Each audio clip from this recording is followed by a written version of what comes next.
Meowdy everyone. I hope you all are having a good Christmas Eve. And if Christmas isn't a thing you celebrate, that it's a nice Tuesday for you all. We are picking up where we left off yesterday. We just got to Pewter City in Mono Steel. I probably spent about an hour trying to see if we could get a Heatran with the Steel Monotype code. We never got a Heatran. So I settled for 6 that weren't bad. One of them being a, I think, Duraludon, because I believe that's the one that can evolve into Archaludon. We can do Duraludon with Eviolite. The reason why we really wanted Heatran was because it's the only Steel Fire Mon that doesn't need a Mega Stone, and it has Flash Fire. So the only things it's gonna have to deal with would be would have been Ground and like another one. We're probably not gonna be able to bring a Fire type to Elite Four, which sucks because there's quite a few Steel Mon there. But we'll find a way to make it work. Let me just do this and we'll be good to go. I already have this team set up for the Falconer fight. Then we're gonna take on Brock. Ideally, we, at the very least, get to Vermilion. We probably won't fight Surge today, unless I have a team that actually can fight him. I will probably have one Ground Steel type by then, but it's not going to be easy. This isn't like some of the other ones where it's an easier fight on Surge.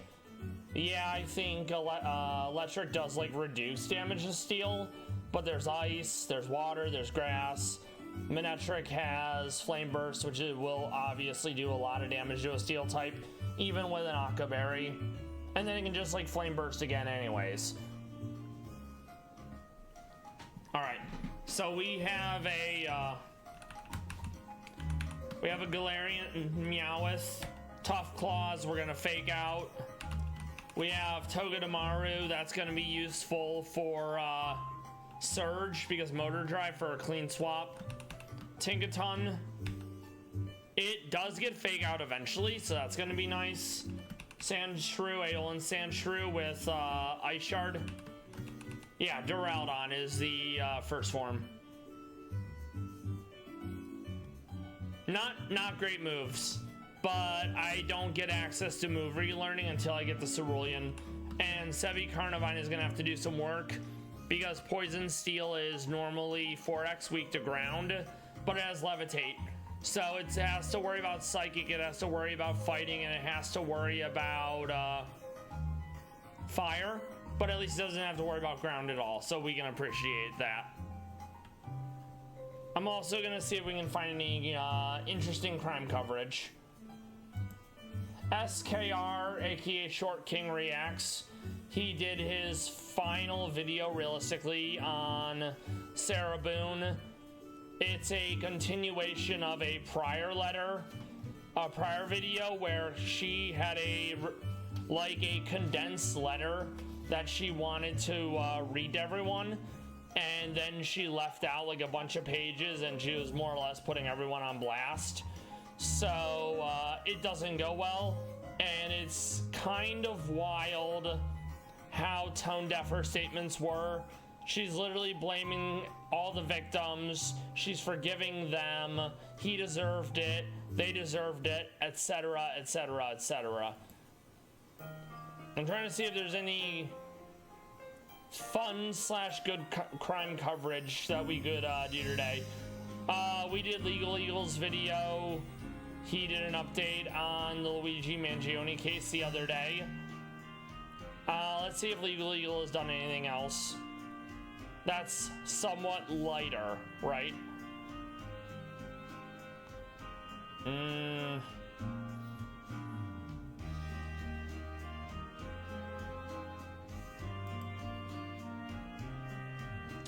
You know, we'll, after the Falconer fight, we'll do this one. It's a short video that Legal Eagle put out on the Hunter Biden pardon. Biden lost. I'm not surprised that he's going to pardon his son on the way out, but I remember hearing about it being like a quote-unquote blanket pardon, and that seems like a little too much. Legal Eagles videos titled about it being a gross abuse of power, so in the big scheme of things, it's not a big deal, and he lost.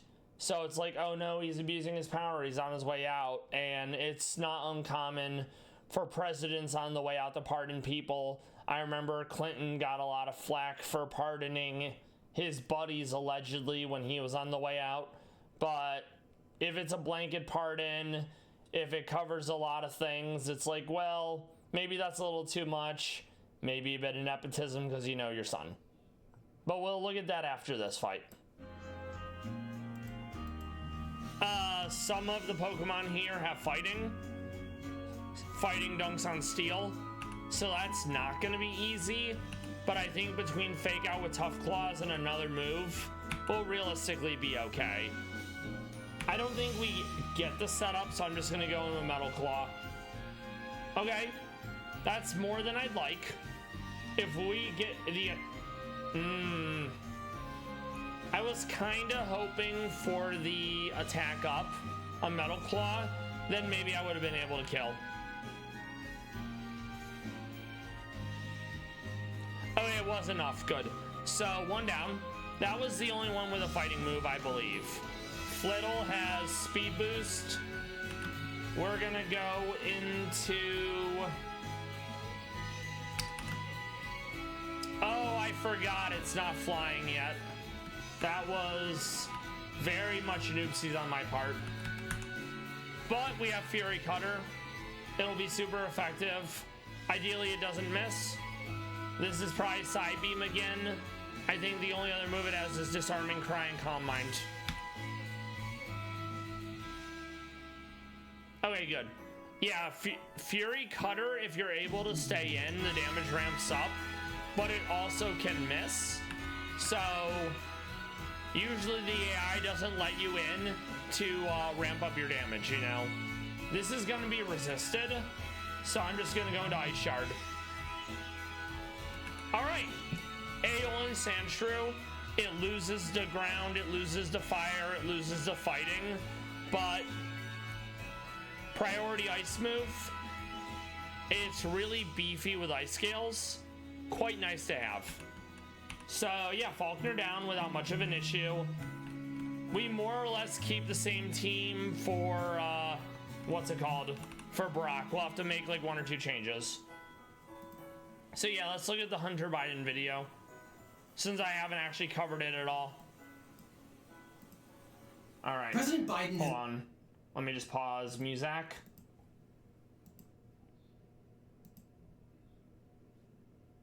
Has pardoned his son Hunter.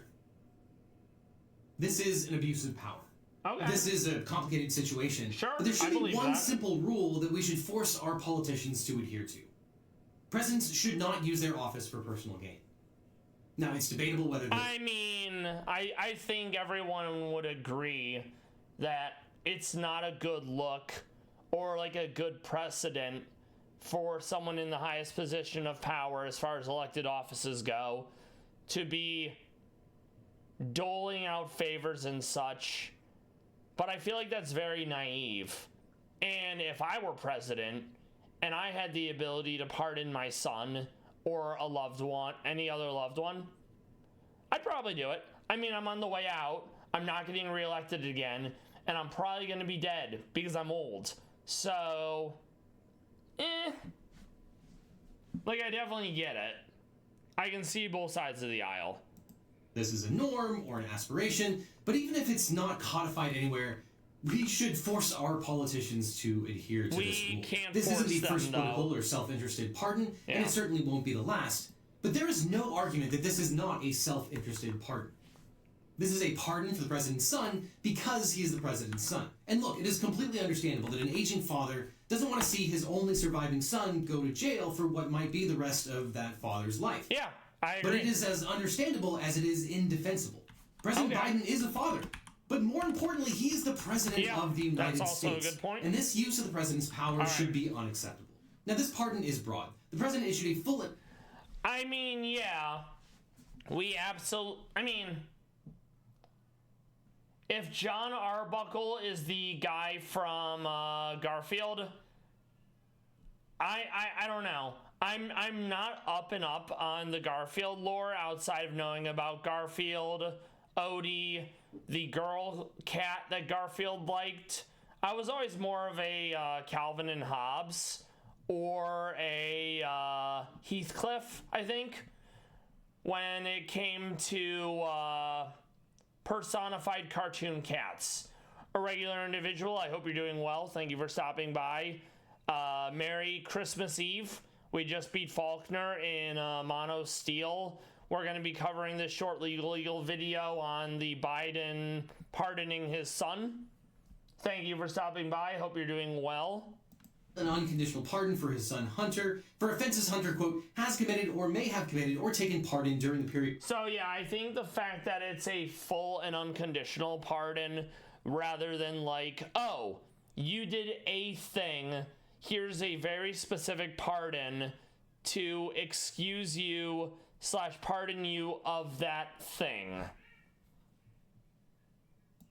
From January 1st, 2014 through December 1st, 2024, including the cases he has in Delaware, for which he was convicted on June 11th, and in California, to which he pleaded on September 5th. In the accompanying statement the president issued, he made it clear that he believes that Hunter Biden was, quote, selectively and unfairly prosecuted simply because he is his son. The president wrote in part, quote, I also believe raw politics has infected this process. We're definitely getting rid of Toga Tomorrow for this because Brock is ground and rock. And Toga Tomorrow being steel electric loses 4 times to that. But we do have Aylin Sandshrew to deal with the Archon. And it led to a miscarriage of justice. Now, there's no dispute that legally the president does have the power to issue this pardon. But this kind of unchecked pardon power is wrong. And President Biden knows. Yeah, it's very much a, yes, you can do this. Doesn't mean it's a good idea. Sometimes something discretion is the better part of valor. Just because you can do a thing doesn't mean you need to or you ever should. That is wrong. And there's one surefire way to know, which is that Joe Biden said he wouldn't issue this pardon over and over again. With regard Until to the question regarding the family, yeah. I'm extremely proud of my son Hunter. Yeah, exactly. That was when Biden was running for president. Then Biden drops out because Kamala wants to run and everyone on the Democratic side is pushing for Sleepy Joe to drop out so Kamala can run. Well, he's not running. He's not president. He's probably going to be dead in a few years of natural causes. Fuck it. I'm going to pardon my son and there's nothing you can do about it. Completely understandable. He's overcome an addiction. He's one of the brightest, most decent men I know. And I am satisfied that I'm not going to do anything. I said I abide by the jury decision, and I will do that, and I will not pardon him. President Biden swore several times that he would not pardon Hunter because he believed in the due process of law. And now he's changed his mind, undermining the rule of law and lending credence to Trump's claims that nothing matters and justice is fake. Now, this isn't the first political and arguably corrupt pardon. And yeah, won't be the last. 88% of Trump's pardons went to people with personal ties to the president or to people that furthered his political agenda, including notably the pardon that Trump issued to Jared Kushner's father, who Trump says he's going to nominate as the ambassador to France. George H.W. Bush pardoned 6 people involved in the Iran-Contra scandal. Bill Clinton pardoned his brother Roger Clinton, though that was for a crime that occurred 15 years before, which he had already gone to jail. And of course, there are more on the horizon. To it, Donald Trump says he's going to pardon the January 6 rioters, who of course rioted to make Donald Trump president again. But to say that both sides do it or get bogged down in a question of who does it worse belies the fact that this is always unjust. And this one is arguably... Yeah, no matter who does it, it's bad.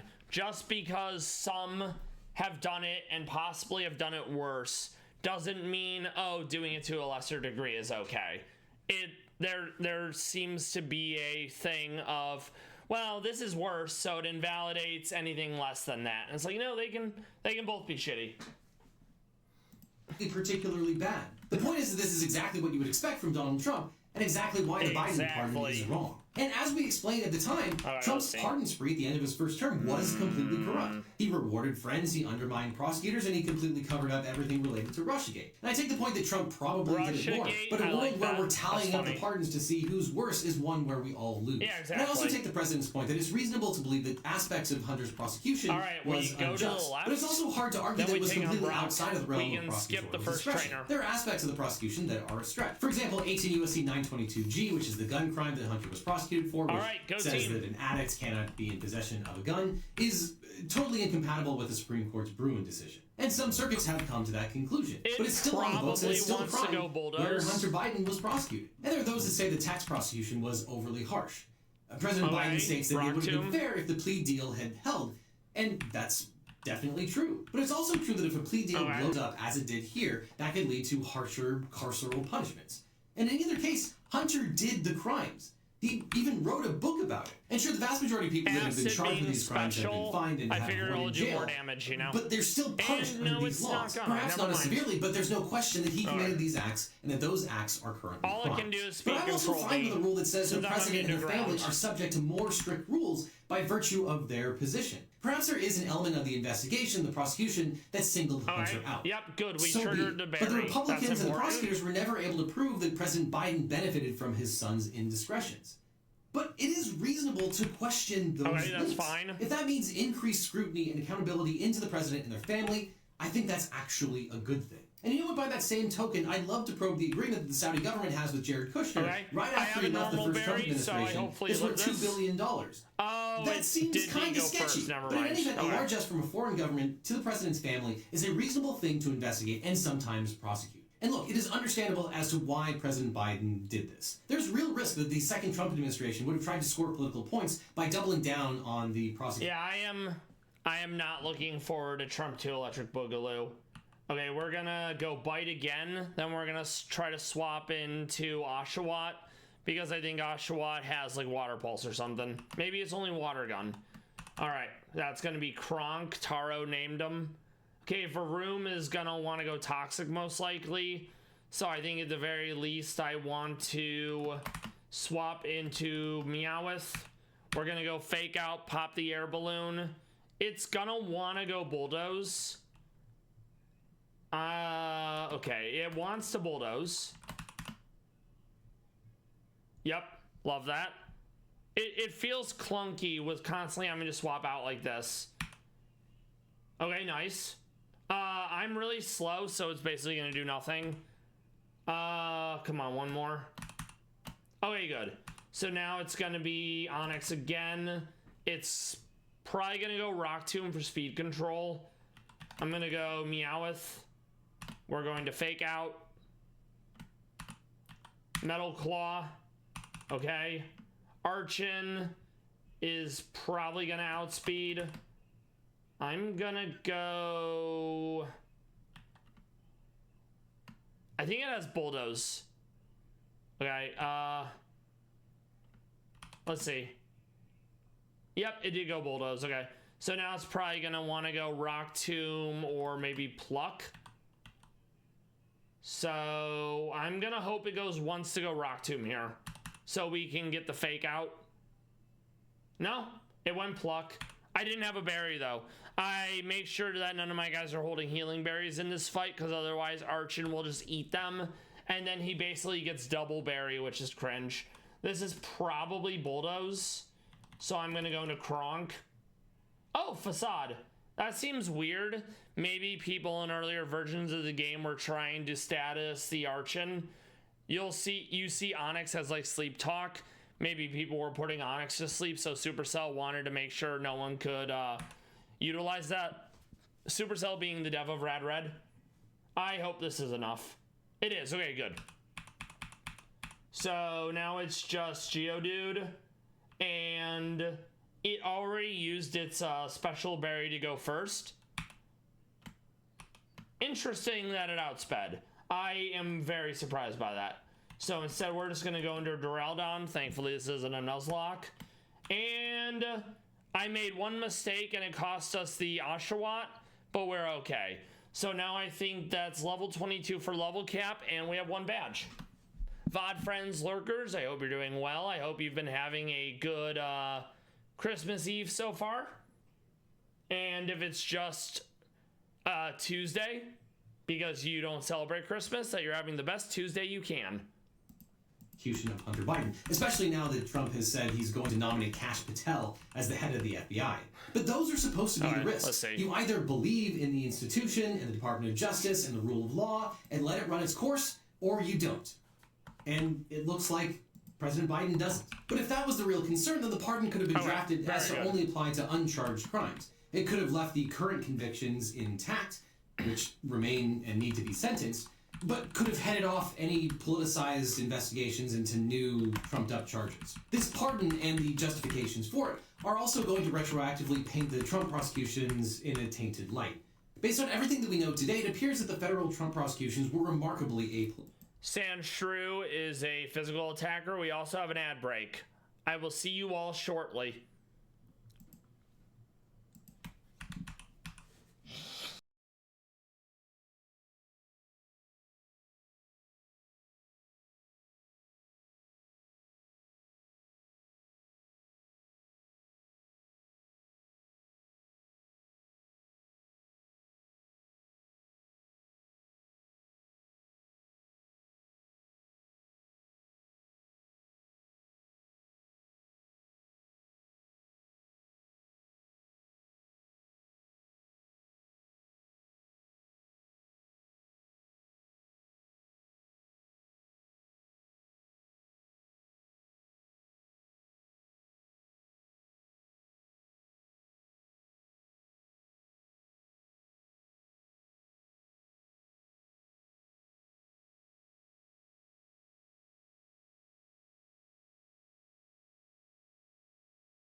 All right, chat. What's everyone doing for Christmas?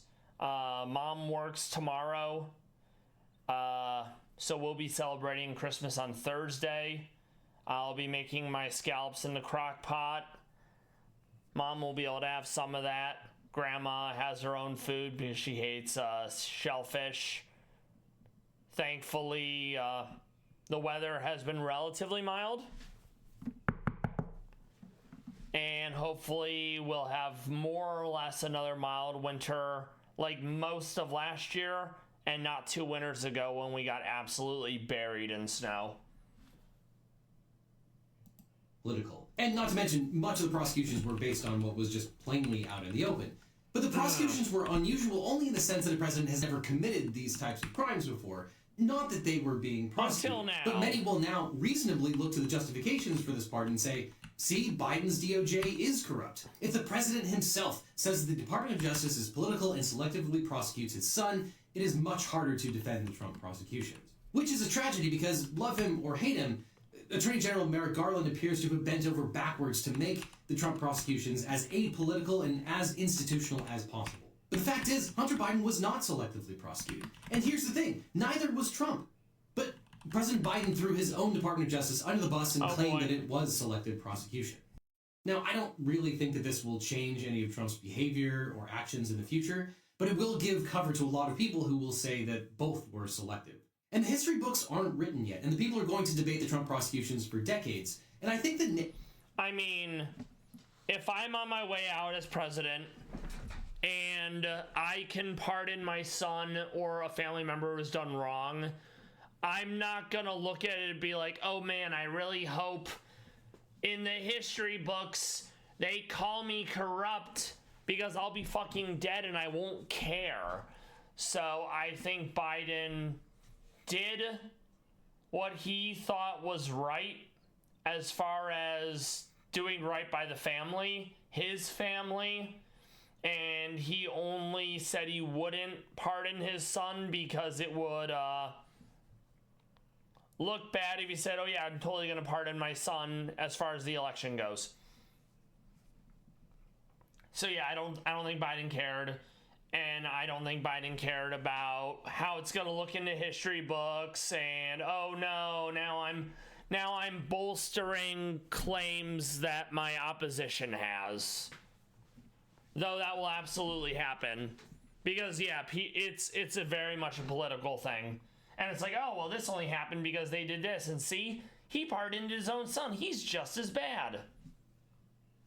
Narrative matters. Not the least of which because there's an entire right-wing ecosphere that lives in an alternate reality that's hell-bent on painting their felonious president as a saint.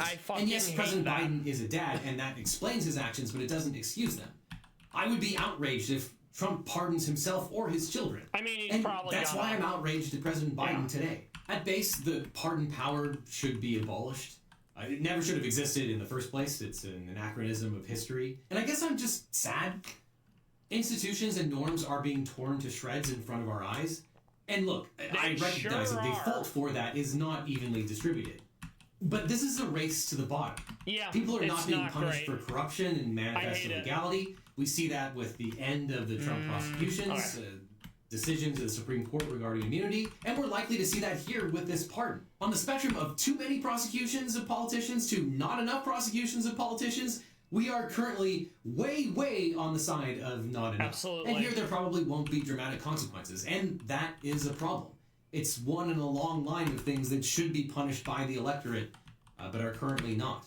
This kind of behavior, whether it is from President Biden or former President Trump, should have made either of the candidates unelectable. Sadly, but we aren't rewarding people for doing the right thing, and we're not. Sadly, and this is something I always say, that we don't live in a world governed by shoulds. It would be great if things worked out the way they're quote-unquote supposed to or should, but time and time again it doesn't pan out that way. So I wholly agree with the sentiment that Legal Eagle, aka Devin, is positing. But it very much feels like there's nothing we can realistically do about it. And someone who did something about people in positions of unchecked power fucking the little guy over is now being tried as a terrorist. So take from that what you will. Punishing people for doing the wrong thing. And unfortunately, I don't see that trend changing anytime soon. And as I said at the beginning, there's no dispute that the president actually possesses this power. But we're in really bad shape as a country if the rule is, if you're legally allowed to do it, then you can and should do it. I guess it's a good reminder that so much of what we've come to respect in our society and in our government is not about the law as it's explicitly written down, but is just... And, yeah, it's... Well, this is fine because I'm not breaking the law. And it's like, well, what about morality? And it's like, well, lol. It's not ideal. It's a norm that we've grown accustomed to. A norm that is slowly eroding. And I wish I had more for you, but This is going to get worse before it gets better. It sure is going to get worse. And, you know, even if there is a double standard where one side is supposed to be perfect and the other side can do, it seems, whatever they want without any kind We want to grab Rookity here because steel flying means it's immune to ground. Steel means it's immune to poison. Safety goggles means it's immune to sleep. So Corviknight is 100% an answer for the Venusaur that, what's-her-face, that Erica has. So we always grab a Rookity when we can. And the political repercussions. I think all we can do is that when any of this happens, we say it's wrong. And this pardon of the president to his... Yeah, we say it's wrong, and then the people in power be like, yeah, and? What are you going to do about it? You can't do anything about it. People have tried to do stuff about it, and they get punished for it. So, I suppose I'm a little let down on the video because I wanted, like, something more substantial. It was more of a, this is wrong, and it was nothing I didn't expect, I guess, so that's why I'm let down. But yeah, so that was fun. Let's look at some Palace Cats real quick. It's been a minute. They are adorable. They are threatened. There's less than 57,000 of them in the world. They have weak immune systems. Monetization is a resource for Palace Cats. Videos, photos, lists of zoos and such. This is Batar at the Birmingham Zoo. He's doing a bit of a blep, feeling silly. Love the whisker subsystem going on here and here. A super red tongue. Maybe that's lighting? We did look at Batar yesterday, but sadly there does not seem to be any new photos on monetization. Lev, absolutely adorable. He had an infected tooth pulled recently, so I'm looking forward to the exhibit that he lives in being open soon TM. Lev's got a magic paw. I believe it was injured when he was younger. It does affect his mobility to some degree, like you'll see him hobble, but he's still able to get by on a day-to-day basis. So it doesn't seem to be overly affecting. I would be concerned if Lev were in the wild and that paw injury happened, maybe it would have led to his demise, and I don't want to think about that because I need Lev and all the Palace Cats to live as long as possible so we can figure out gene editing and splice out the defective genes that give them weak immune systems. Love the dent. The dent is part of the family bloodline. It's a feature that his father or grandfather, I think Khan, passed on. And not all of them have it. You can look at like Bull and Nar and the Aslings, aka the offspring of Nar and Az, and they all have really like rounded heads instead of an indent in the middle. More Lev. Probably my favorite Lev picture recently. He's got the T-Rex arms. He's looking mighty long. Looking like a featherless biped. Little to no neck.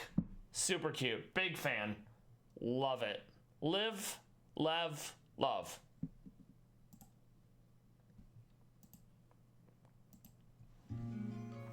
Okay, so I think Rookity was the only Steelmon here. Let's double check.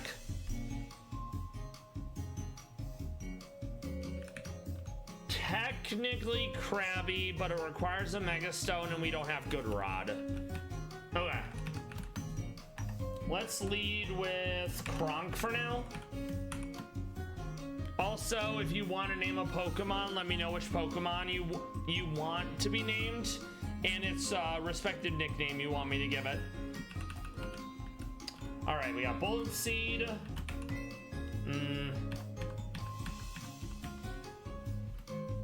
Excuse me. Okay.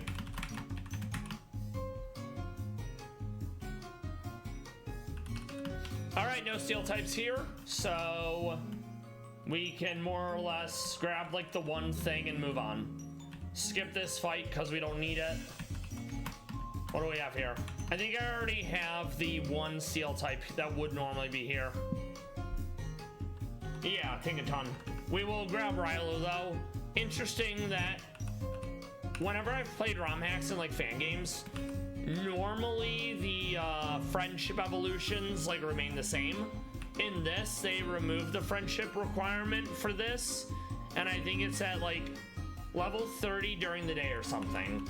So maybe Supercell really liked Rilo and didn't want people to have to deal with the friendship requirement.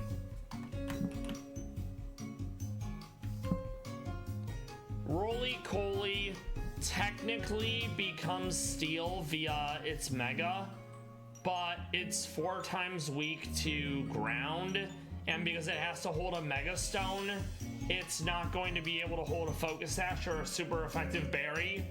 This is the only other fire steel mon in the game aside from Heatran, and we didn't get Heatran. That means we do not have a fire type for Elite Four, which hurts because there's a lot of steel type in Elite Four. Primal Dialga, Metagross, Metal, Zacian, etc. So we're gonna have to use non-stab fire moves, probably with like a Life Orb to get the damage up, and hope that's good enough. I may just give myself 2 ground steel Pokemon to make up for the fact that I don't have the fire type. Normally I try to only have 1, so if I'm doing mono ghost, I can have, they all have to be ghost, but I wouldn't be able to do like 2 ghost fairy. Alright, let's just go with Water Pulse and Aqua Jet. Aftermath, not a huge deal. Gonna go Fury Cutter. It's super effective. You love to see it, truly. Oops, I forgot about this guy. Alright. Just Water Pulse again. Aqua Jet. Nice. Save, because it's been a minute.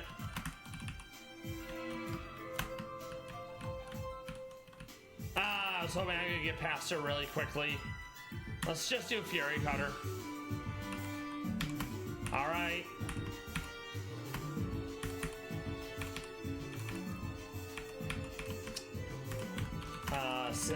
Well, no. Wait, I think there's a steel type here. Let me double check. No. I might be too low to get it. Wait. What is that? I need to look this up. I don't recognize the silhouette. I was never very good at name that Pokemon.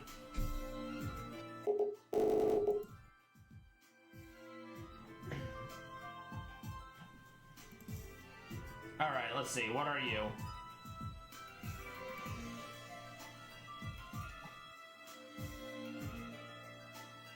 Oh, it's a Magnum. Wait. Let me see.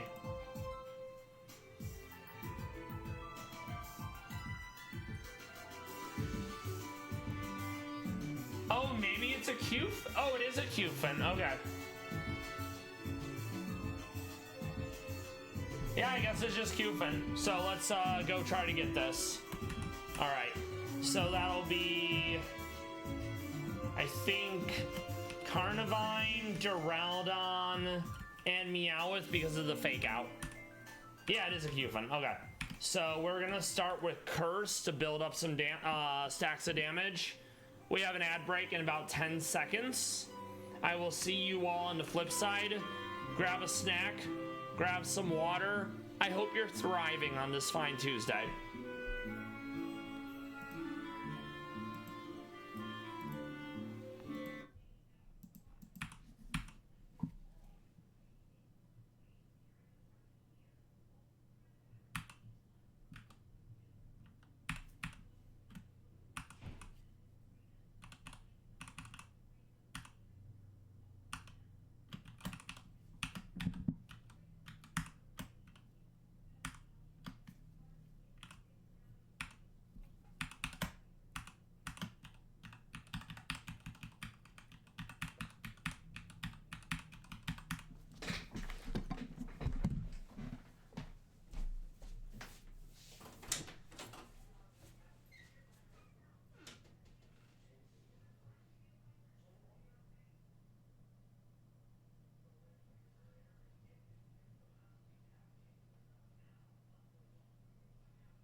All right, Meow, and we're back. So yeah, there's no other name for an elephant than Dumbo. So, Dumbo it is. The biggest issue with Cufant into Copper Mirage is the fact that it's slow as balls, and there's only 2 steel Pokemon that can do Trick Room. Stakataka, who has 13 speed and is 4 times weak to a lot of things because Rock's steel, and Bronzong. I already used Bronzong and Mono Psychic, so basically Trick Room is not happening here. So, yeah, Dumbo. Probably won't ever use it. It does become steel fighting via a Megastone, but same issue with Colossal, because it has to hold a Megastone, it doesn't get a Sash or a super effective berry. So that does a big sad, you know? And welcome back, everyone. Oh no, what a shame. I guess I'm just gonna go Aqua Jet. And then Water Pulse because of Guard Split.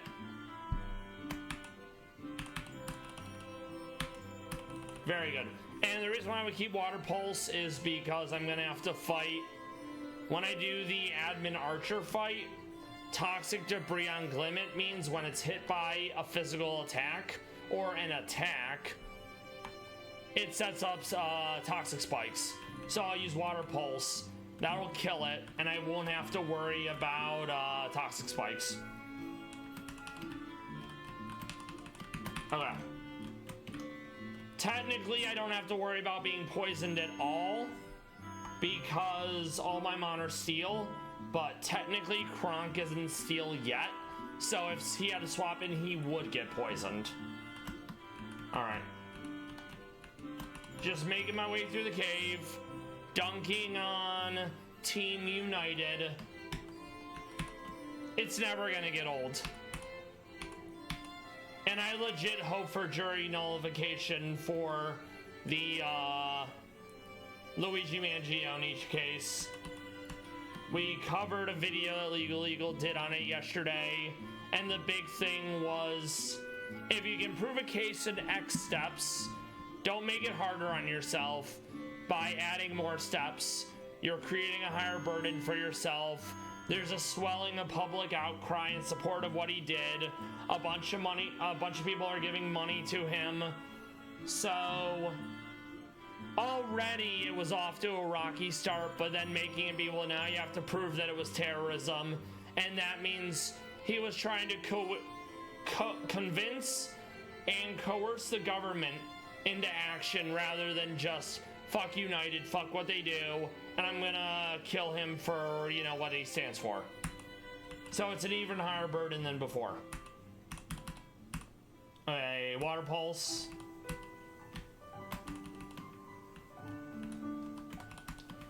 Alright, so we're gonna save. This is going to be Thwacky with Fake Out. There's grassy terrain. I think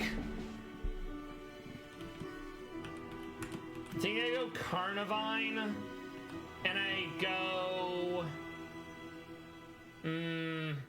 This is a toughie, because the one Pokemon I have that does have Fake Out is not very fast. So we're 100% being outsped here. Alright, let's save and go team. So yeah, we're just getting faked out right off the jump, and there's nothing I can do about it. Yep, we knew that was coming, sadly.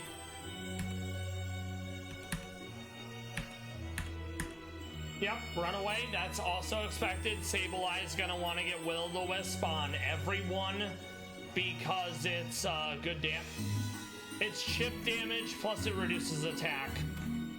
We're just gonna continue going in on Thwacky because Sableye gonna want to protect and recover. He's very silly. Yep, Will-O-Wisp, we knew that was coming. I'm gonna keep doing Acid, and I'm gonna keep doing Ice Shard. Yep, that's not surprising. Bibarel's a problem because simple. Grassy Seed, so its defense goes +2, and then it's gonna just spam Curse into Aqua Jet.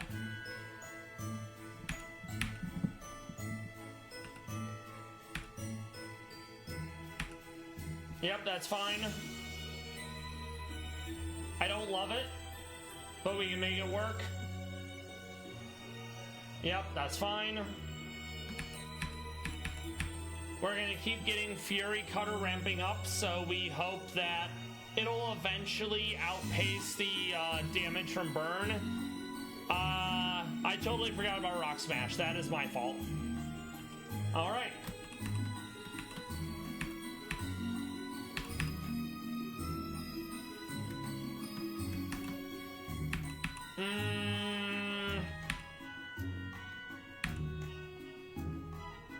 Sableye is very cringe. Also notice it never misses with its Will-O-The-Wisp, despite it being only 85 accuracy. I'm kind of screaming in my head right now. It also has Recover. Alright, so we're gonna go Kronk, and we're gonna go Tinkaton, Aqua Jet, and Covet. Alright, so one down. Right after this is the Admin Archer fight. I can't use either fossil, so it doesn't matter. He leads with Glimmet, so we're gonna go in with Kronk. I think I have Akaberry. Well, no. I think Mighty Anna has Firefang, so we just give Akaberry to everyone.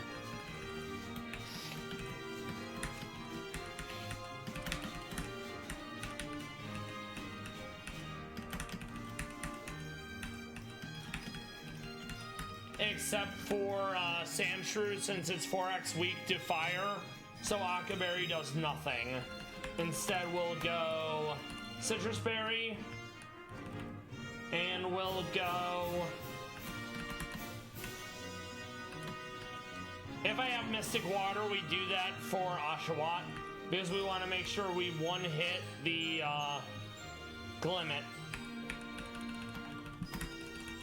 If it outspeeds, it's probably going to go Mud Shot to lower my speed even further. Alright, go team. Okay, Venoshock, it's some damage. Alright, good. Love to see it. So now Mighty Anna.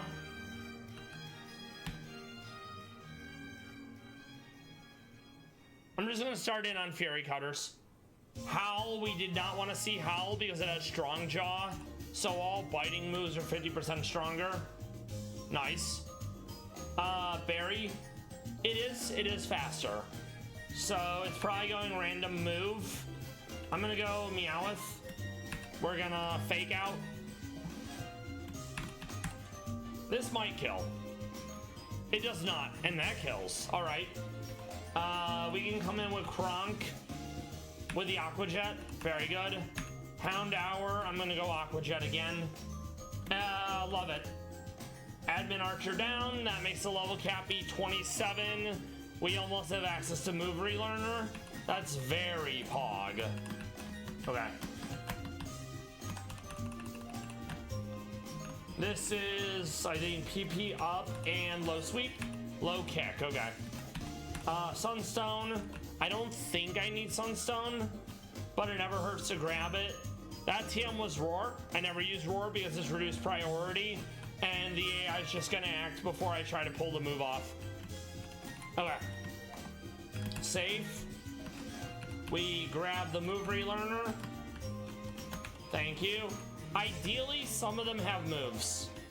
Okay, let's see. I think I'll grab Revenge. I don't have any fighting coverage yet.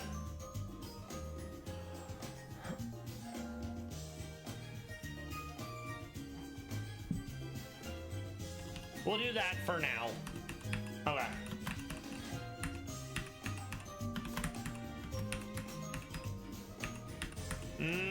Okay. Yeah, I'm not really seeing anything yet. Feels bad, man, you know? But not every Pokemon has really good moves early on. Alright. Yeah, okay, that's fine. We checked. So at least we know we're not missing anything huge by not having done the Move Relearner puzzle, if that were the case, you know? It's like, oh no, I'm missing one move. Whoop-dee-dee. Sometimes you get a Pokemon that it's like, oh my god, it can learn so many moves. It's like, yeah, that would be nice. Okay, so let's see. We need to do the rival battle. It leads with Kirlia, I think. I can never know how to pronounce it. So that's gonna be Carnivine. It's gonna outspeed. I hope we have Choppleberry because there is fighting in here. Okay, let's see. So Chopple, that's Chipotle Berry. Kronk is probably coming out because it's gonna have a grass type. We're gonna give you Chopple as well. We're gonna give you probably... I don't think I have Shucka yet, so I have to go Akka. Okay? We stick to Citrus. We stick to Akka. Yeah, Kronk is 100% coming out. And I think we have something else for this. Let's see.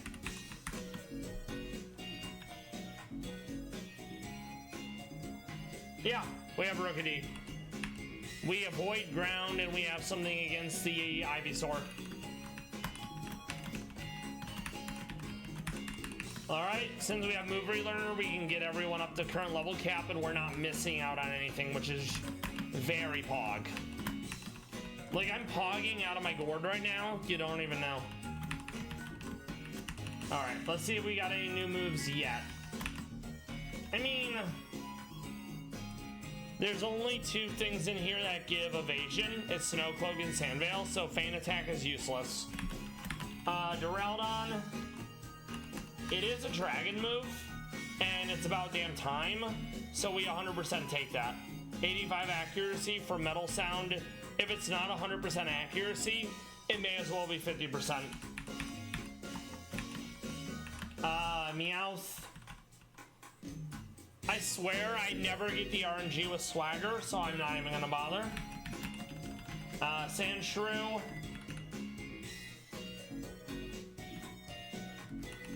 Let's see. Yeah, we'll replace Scratch. At least it has high crit ratio.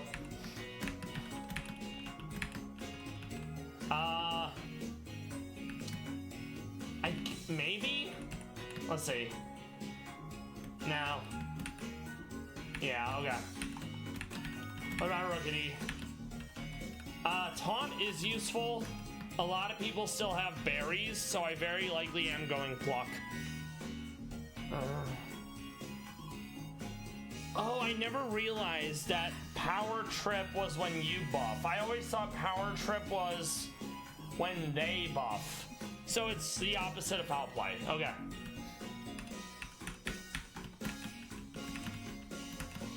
And then we'll go Pluck to get rid of the berries.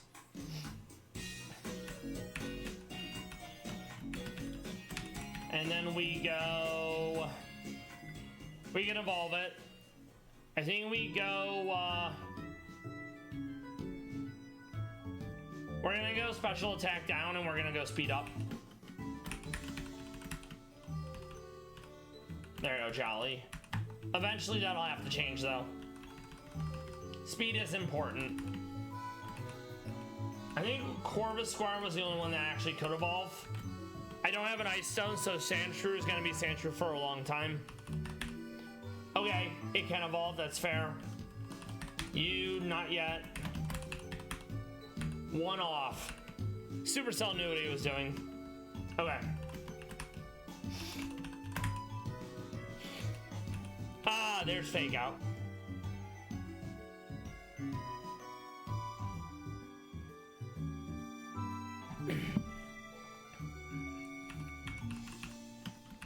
I was watching someone play Elite Redux, and I think one of the changes they made was Astonish always flinches, or it's basically a ghost counterpart to Fake Out, because I noticed when they were swapping in a Pokemon that had Astonish, they would use Astonish and it would always flinch. So that's actually really cool.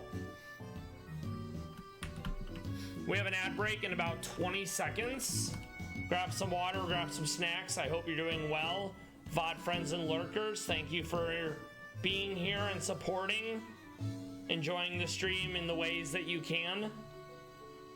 We will be back shortly.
Why? It's a dog thing. Yeah, that actually makes sense then.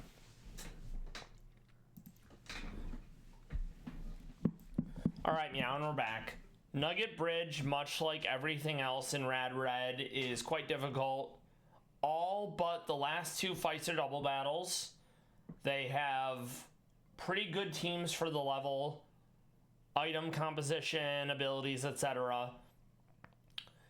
Nugget Bridge, the grunt is difficult because he starts with a Intimidate Growlithe with Fire Fang, Thunder Fang, Bulldoze, and D-Rage, and Eviolite wearing Gabite with, I think it's Rock Tomb, Dragon Move, Bulldoze, etc. A Kamala with Last Resort and Protect. So all it has to do is protect once while it's out. Last Resort, it only works when you've exhausted all your other moves. So that's 150 base power. Kinda gross. If you don't have a ghost, you basically die to Last Resort. And then Togedemaru with Rocky Helmet and Iron Barbs with a priority move called Zippy Zap. Think E-Speed, but it's lightning, and it always crits. So it's really gross. And we have to get past all that. So let's start on that journey, shall we?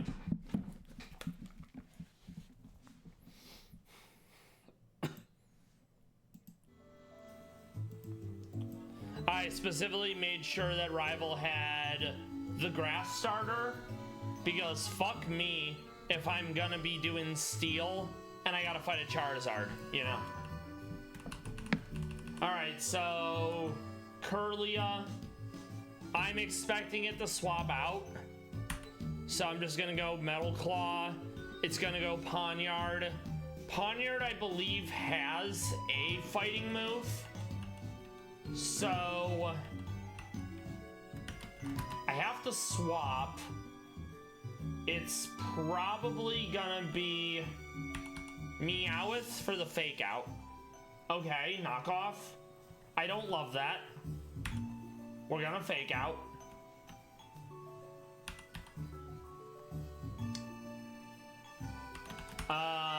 Tinkatuff. Yep, there's the, there is the, fighting move I was worried about. I'm gonna have to use King Gambit in my team because the only Darksteel Pokemon is King Gambit. Okay, we need... Covet is Stab, but Rock Smash is super effective ×4. So we're gonna go Rock Smash. We get knocked off. Annoying. It has a Rock Fighting Berry, but it's 4 times weak. I'm hoping this Rock Smash will finish him off. Lived on 1. Scary. Next is Ivysaur. This is probably random move because I'm low. I'm gonna go into someone I can afford to lose if possible. So, Duraludon.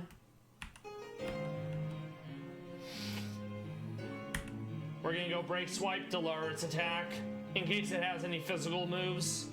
Okay, so it wants to Leech Seed. Alright. Let's go Corvisquire, and we're gonna give it a Pluck. Okay, I don't love that, but we got Pluck at least, so... nom nom nom nom. Oh, because it's not Steel yet. Oh, I actually forgot about that. For some reason, I thought it was already Steel. I mean, we're gonna be Toxic, and we're gonna be Leeched. So we're gonna swap into Meowth. We're going to Fake Out. We're gonna Bullet Punch, and that probably kills. Because Fairy loses to Steel. Alright, Staravia. I totally forgot. I'm gonna just Bullet Punch. Swap into Sandshrew. Ice Shard. Lamau, you're dead. You'll love to see it. So that was a clean rival fight. Living on 1 HP was kind of nice. We want to Eel. We want to save.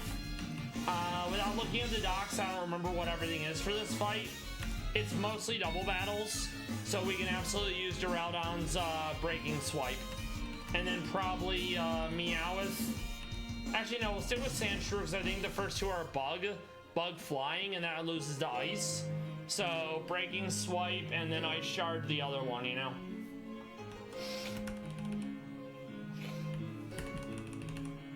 Okay. So, Breaking Swipe, and we're gonna Ice Shard to Vivillon because it actually has better stats than the Butterfree. Okay.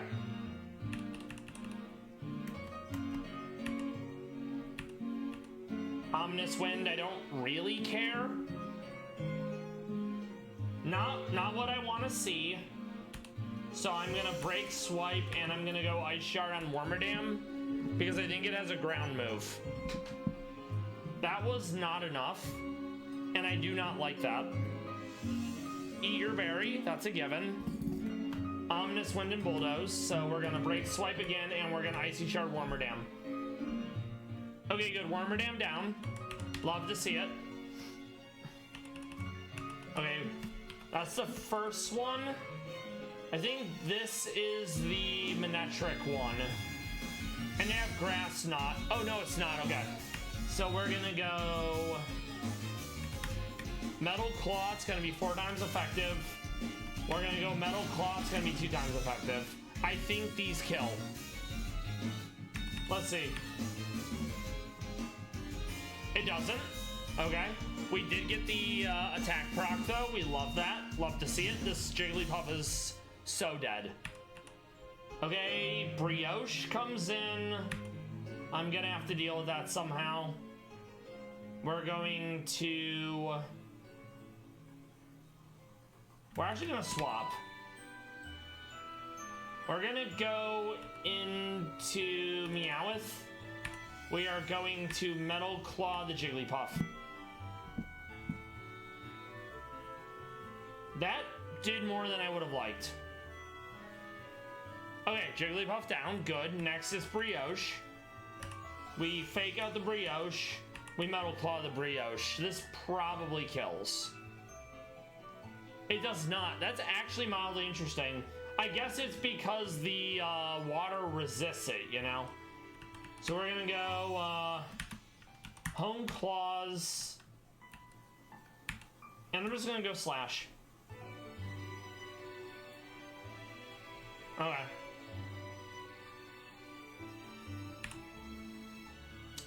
I think Bullet Punch kills here. And if it doesn't, we have Ice Shard. Okay, good. So, Brioche down. We want to save. I think this is the Electrike and the Plusle. And then I think it's like Snover and someone else. Let's see. Yep, okay. So we're gonna go Break Swipe. And we're gonna go... I think the Electric's scarier. So let's work on that. Electro Web, that's like fine. But we're both slow, so I don't really care, you know? Oh no! I totally forgot about Flame Burst. I remembered Garlic Knot, aka Grass Knot. But I dead ass forgot about Flame Burst. So that is oopsies on my part. That is a fucking sell. Alright, Tinkatuff. We're gonna go Break Swipe again, and I'm going to fake out. In retrospect, I needed to fake out the Snover, but I don't think I died because Steel resists Ice. Okay. So then it's, I believe, these all are single battles now. Okay. Pretty sure Greedent is the lead. So we're gonna go Corvisquire first. Yes, the fat bastard that is Greedent. We're gonna go with a Hone Claw. This way Power Trip's gonna do more damage. Oh, it has Thunder Fang. I actually did not remember that. Pluck will let us get rid of his berry. So we get the heal. We're getting Thunder Fanged. Oh, and we get Parad. So Supercell thought of everything. This is probably gonna be, I don't know. Let's go into Tinkatuff. We're going to fake out. We're gonna fake out into Rock Smash, and this does not kill. Mainly because it's not a stab, probably. Rock Smash again. Oh, you hate to see it. Thankfully, we have Sandshrew. So now Clamperl. We want to go into, I think, Duraludon. Don't really care. Breaking Swipe's gonna do decent damage. Let's do one more. Okay, Togetic is immune. That makes sense.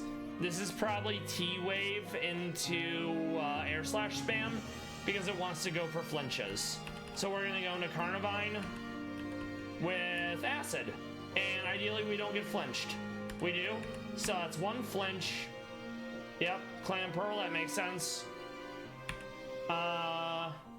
We're gonna go Acid again. Okay, it goes to sleep, that's fine.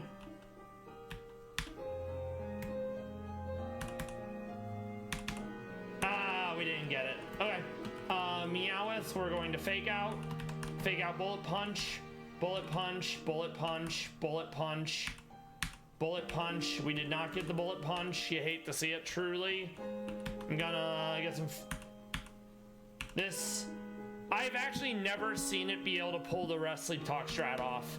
So that was unexpected on my part. Ice Shard. This is not ideal.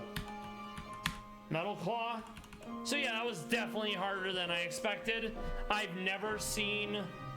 Like, I usually kill the Clamperl 1 or 2 hits. So... Learning. Alright. I forget who he leads with. Oh, I think it's the Mabastiff. So let's go Tinkatuff. We'll go Fake Out. We'll go Covet because it's stab and it's still super effective. We eat our berry, nom nom. This is 100% a fire move, so I don't exactly have a great option here, you know. Honestly, I think we just go Corvisquire because it's going to resist the whatnot. Okay, so that's actually annoying. Let's deal with the sub. I need to be able to taunt it or be faster, and I don't think we're outspeeding Ace to land it. Okay, well, at least it can't sub anymore. So that's not the worst thing in the world, you know? I think, nope, swaps out. It's gonna go into Mischievous. Mischievous is gonna want a Hex. So we're gonna go into Tingatuff. We can't Fake Out, I forgot. Okay, right. We're just gonna go Covet because it's stab.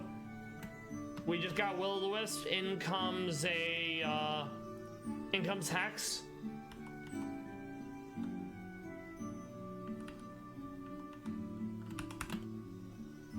Yep. Mischievous is relatively squishy. This might be enough. I was very wrong. It was not enough. Should have gone into, it would have been better for me to have gone into Carnivine off the jump. All right, so Salandit's coming back in. It's no longer taunted. HQ, what do you mean about rules? Let me take a gander. I hope you're doing well. I hope you and the stream that your sister did went well. I don't even know where I see my rules, so I guess that doesn't really matter. Let's see. Yeah. Oh, okay. Yeah, I don't remember what they are. I think I set them like 2 weeks ago. It's okay that you can't stay long. I'm grateful that you're showing up at all. I'll make sure to look at some Palace Cats as soon as we come back from the ad break, since I know you're not going to be here long. I hope you, your sister, and your cats have a great rest of your evening. You sleep well, and you have a great average day tomorrow. Okay, so I don't remember who's left. It may have been Salandit, so I think we're going to Duraldon.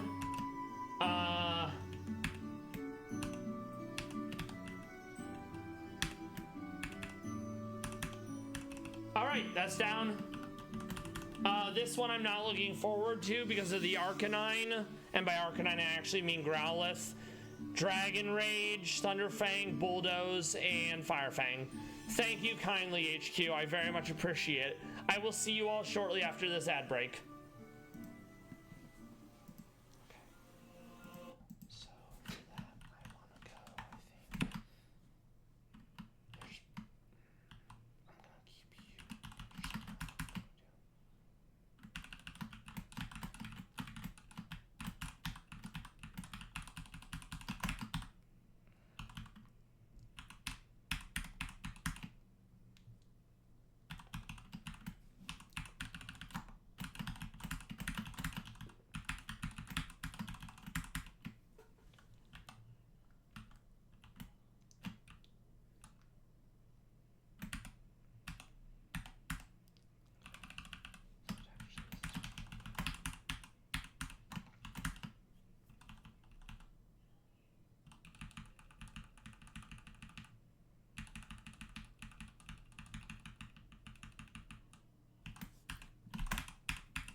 Okay.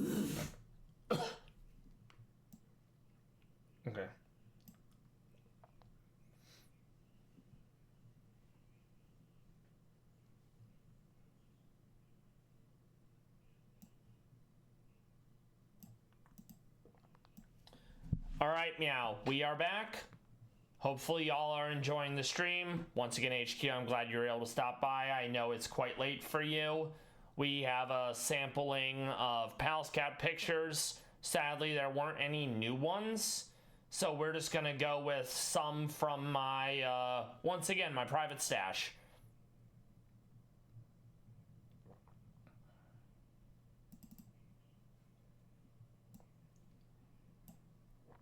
That's Bull when he was younger. He doesn't know how to stump yet.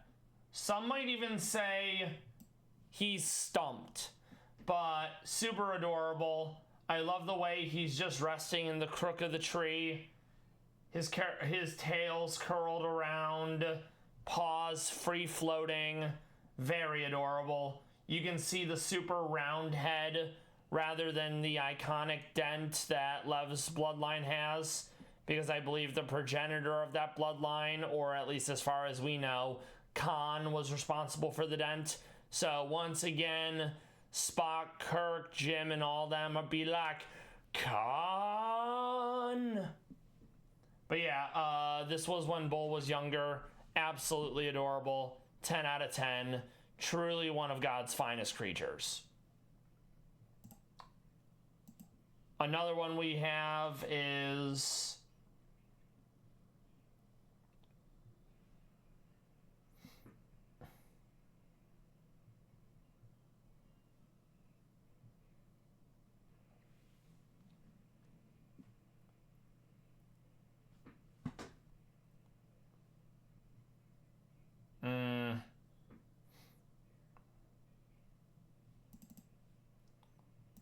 that's Magellan.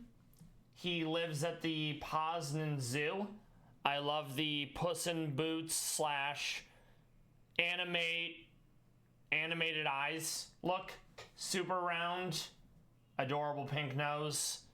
He's looking very spiky and floofy. Maybe someone was rubbing balloons up against him to get the fur all excited. Very adorable cat. 10 out of 10. Big fan. We don't see a lot of Magellan. I think Magellan is still alive though, so that is a good thing. We also will have two more. Then I want to actually beat this grunt battle. This is the Asling family photo. So I don't know all of them, but Nar is in a different exhibit because male palace cats, or at least the father, they don't stick around, and there can often be issues with aggression on behalf of the father. So the kittens, they don't know who Nar is. They just know that there's a palace cat on the other side of the wall, and they're always bullying him. But it's the kanji for and as. So it's as the mother, Mei, Teru, Nagomu, and Atto. And I believe it's 3 girls and 1 boy. But they're all fully grown at this point. You got a really nice mammoth right here. You got this one looking over. This is probably Az. So these 4 are the kittens. That's Nar. That's the mom. Big fan. They were born this year. This is at Kobe Animal Kingdom in Japan. And I hope they all go on to produce many more palace cats, because if there's one thing we need more of, it's palace cats. Until we reach a point where it's an overpopulation issue, which they're like diametrically opposed to that. Yeah, you apparently did. I've been talking about palace cats the whole time.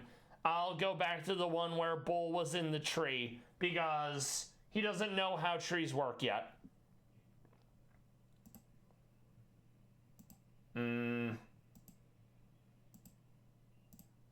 Yeah. 10 out of 10. He's got the round head. He's in the crook of the tree. He definitely doesn't look pleased.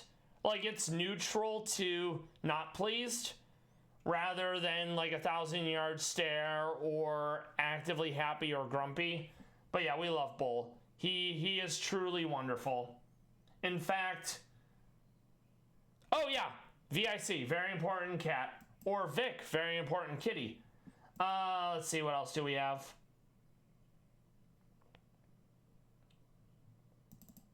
This is Bull's brother, Saral. I believe he crossed over into the Rainbow Bridge some time ago. Very floofy. He's got the stripy tail. He's just sitting there like a grumpy old rock. And I would say that very much tracks. And I think this is either clumped up fur or one of his paws. And yeah, it's like, what? What do you want? Like,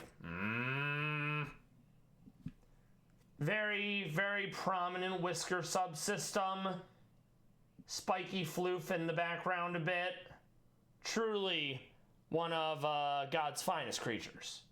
We'll also do a short video of Pal's cats, since these have been stills. Alright, let's see.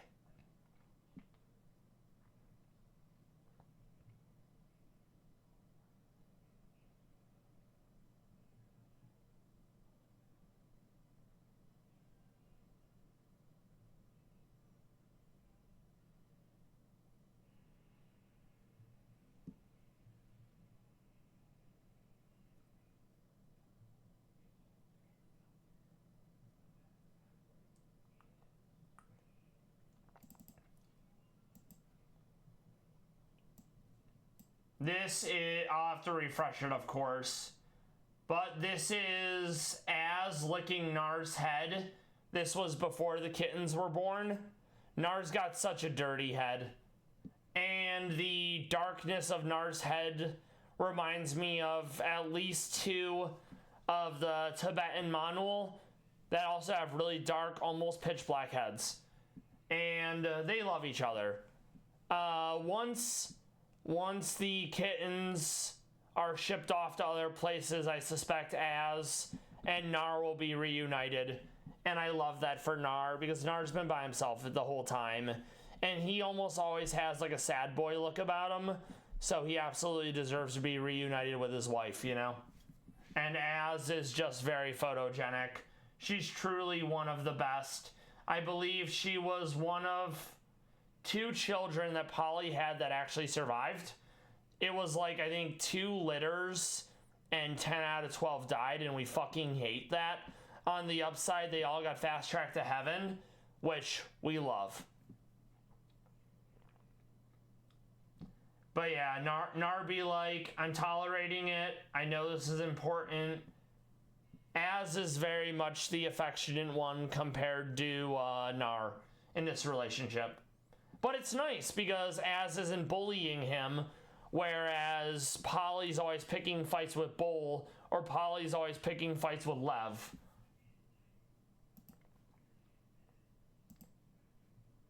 And since I did say how photogenic Az is, let me find the picture of Az that I think is also super photogenic. Let's see. Big fan. Look at the detail. The whiskers. The eyes. That open mouth. She's just so pleased. And she's truly remarkable. Let me move this down slightly. There we go. But yeah. Great quality cat. They're all great. Excellent. Yes, absolutely. Remarkable specimen. You can see the rounded head for the most part as well. Ears not protruding above, so you're not like skylining when you're looking for food. The striations in the fur in the face. The unblemished white for the most part. Great cat. Love it. Also, back to Pokemon. But yeah, I knew you couldn't stay long, HQ, so I figured at the very least to reward you for you showing up before having to pass out and do adult things, we would get some more Pals cats. Also, this was Magellan. We were looking at him earlier. I think you were still paused at the time. He's at the zoo in Poznan, probably Poland. I don't know. I like the eyebrows, the Pete's. Another fine specimen. Yeah, no problem. Let's gonna take on that rocket grunt because that's important. All right. Yeah, super round. Now that it's winter, they're all gonna be heckin' round. Okay, so we were able to get Scald on Duwat. I think Scald plus Mystic Water is legit gonna one-shot the Growlithe if it stays in. It's probably gonna read that I have Scald, and it's gonna read that I have Mystic Water, and it's gonna swap out, which will be annoying, but we'll make it work. Let's save, because it's been a minute.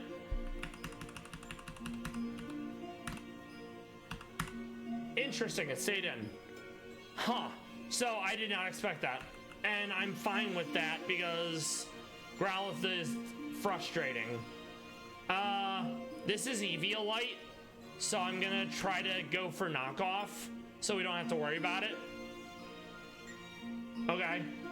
I'm gonna swap out because there's no world where I live another dual chop.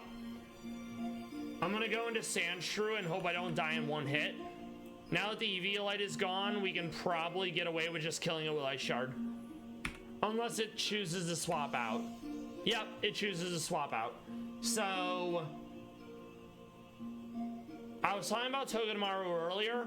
It has a better version of E-Speed, also round, called Zippy Zap. It always crits, and it's electric. The downside is it has 5 PP, but when unlimited PP is a thing, because of course the AI has that, it's not a balancing consideration that matters. So this is probably something that's gonna hurt.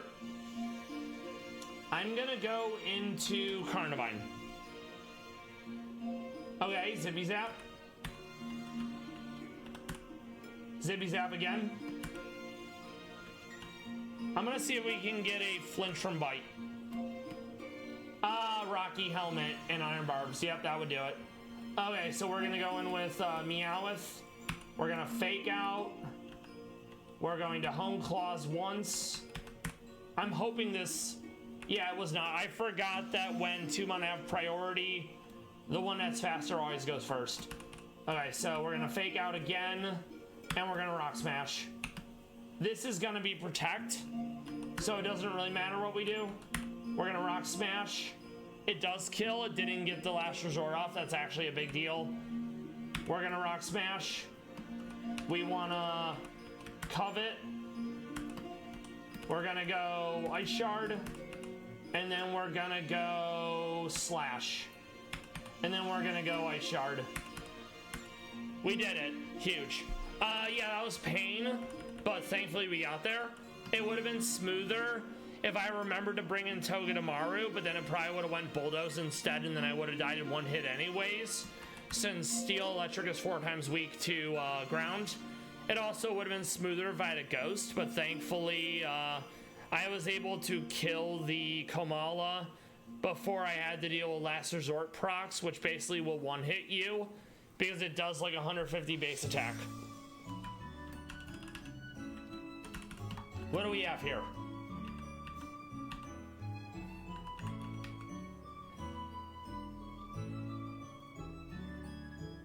Okay, no Seal, so we'll check Knight.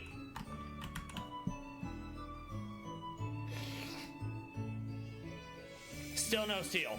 All right. Nothing at that right then.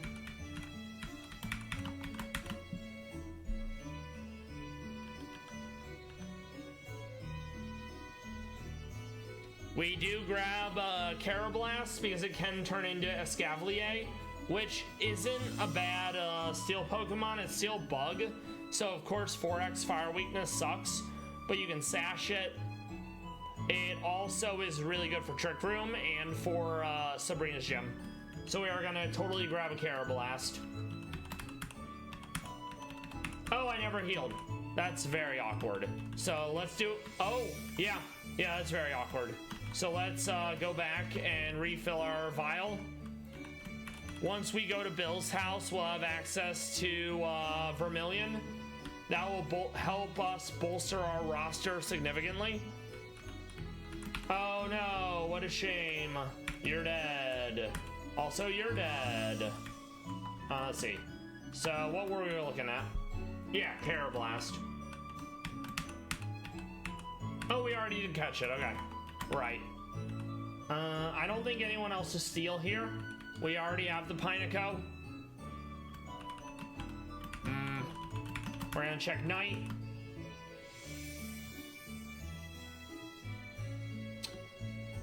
Yeah, no Steel, okay.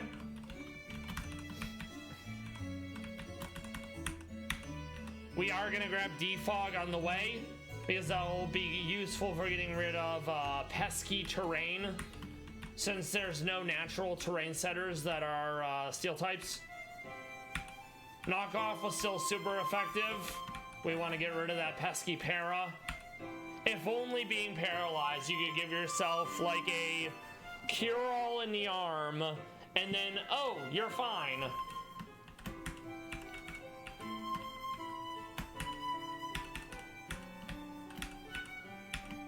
Scald. Scald, it's gonna be doing big damage.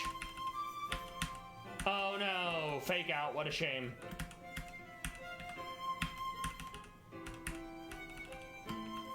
I did not expect to get Scald this early on Duat. It helps reinforce the idea, you know?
Alright, Meown, we're back.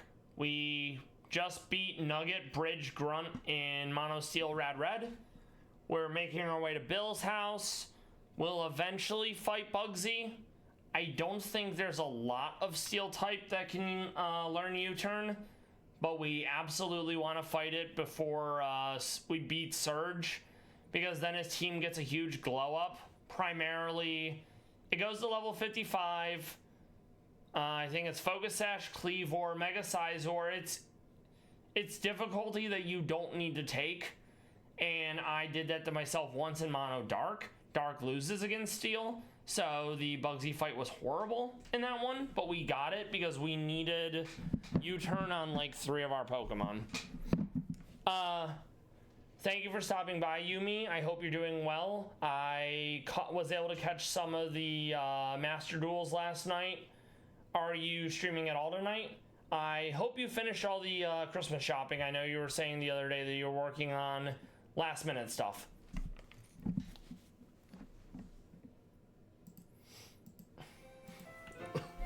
Alright, good. We just got Defog.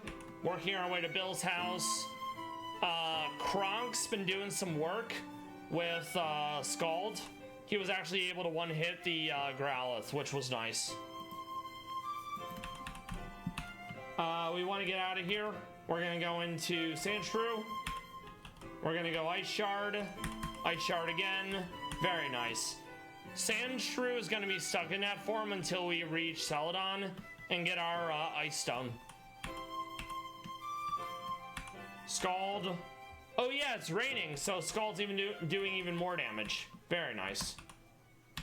I didn't even consider that. Talk to Bill. Thank you.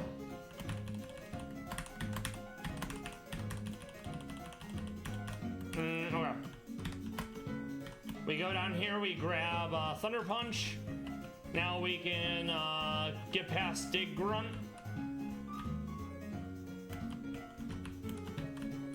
It leads with a Feline Prowess, Aeolin Persian, and it has Shockwave. So we want to actually go Tinkatuff. We're going to fake out and do a fairy move. We're going to save as well.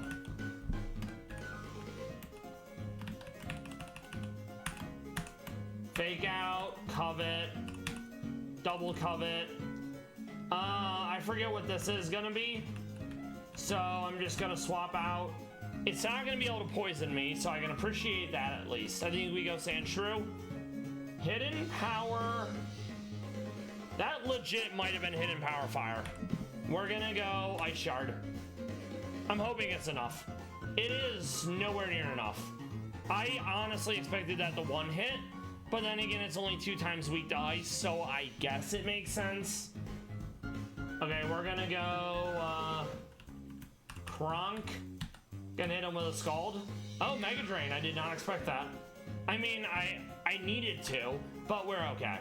So we're not okay. I lied. Not intentionally, but then again, Sarah Boone, not intentional. So, all right, good. This is probably gonna be Body Press. I'm gonna go Taunt, so it can't do any more stockpiles at least. Yeah, this is 100% Body Press. Yep.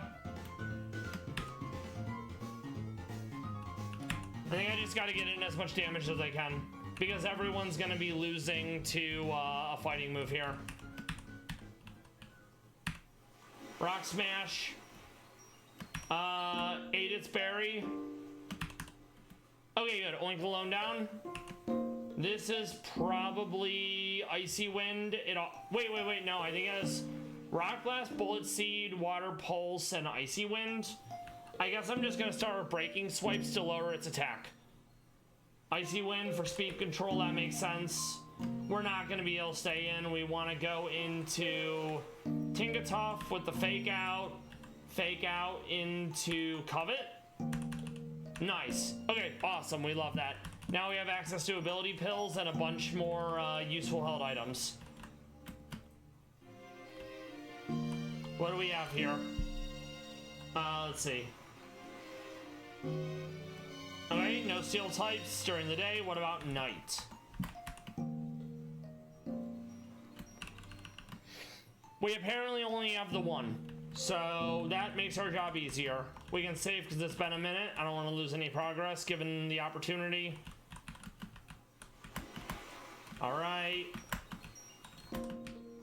We go up here and grab Venoshock.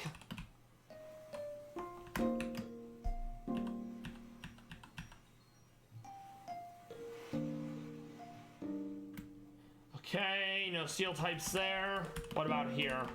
Oh, I accidentally triggered the fight. It's fine. We'll make it work. Covet, that'll kill it. Covet again. Covet again. Coveting is a sin, of course, but it's stronger than other moves I have. All right, save. Yes, we wanted to see what we had at night. Yeah, no steel types, so that's unfortunate. We can skip this fight. We have to take one of them. Fake out into Covet. Maybe we get the attack boost for Metal Claw? We do not. We got through the para. Okay, that's good. I was worried it was gonna be para into like Flame Burst. I lost one of my Pokemon earlier. Well, you know, until we revived it. Because I forgot the one had Flame Burst. And it was like, oh, that's 4 times weak. I'm dead. This is Good Rod, I believe. Yes.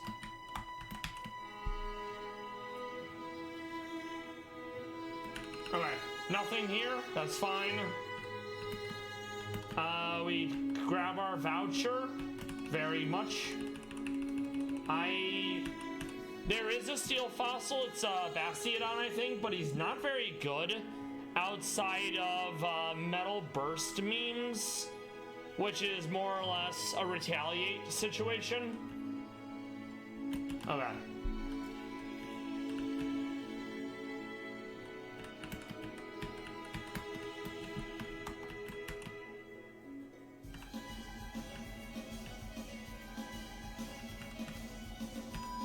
So we need to change it to, I think, Night, if we want the ones that are gonna be Steel.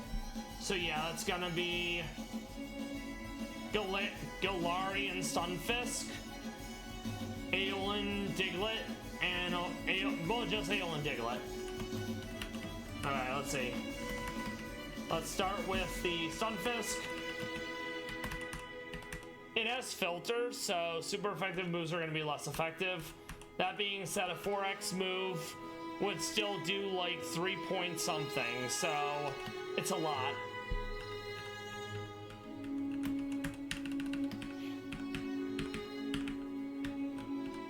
I also love the hair. When they become the Doug Trio, they have glorious hair. Some might even say perfect hair forever. Alright. Gonna grab the Doug Trio in case I don't have like the means to evolve the Diglett. Save again. There's like 1 TM in here we want to get.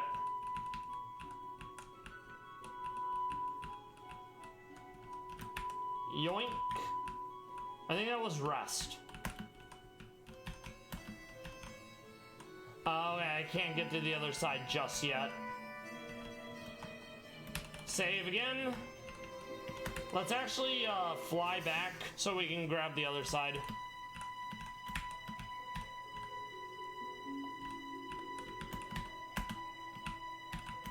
We can't use it in battles that are trainers, but you can technically thief away held items from wild Pokemon.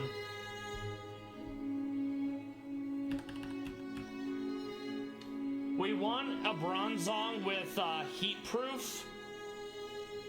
If we're not going to use Bronzong until Erica, we can more or less get away with it not being the hidden ability.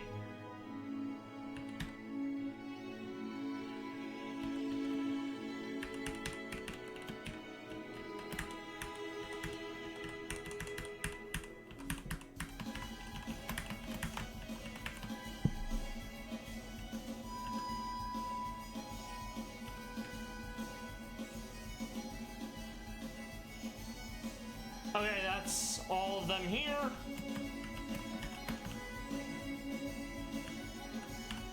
Back to daytime so I can actually see. And then we'll save again. It's been a minute. Not looking to retread if I don't have to.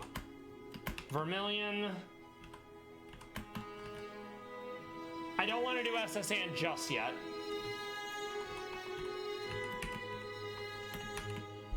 And we are gonna fight Misty because Duraludon doesn't evolve until level 50. So an Eviolite Archaludon is extremely powerful. Okay, anyone steal here? Technically the Krabby is Mega Kingler, but I don't have access to Mega Stones yet.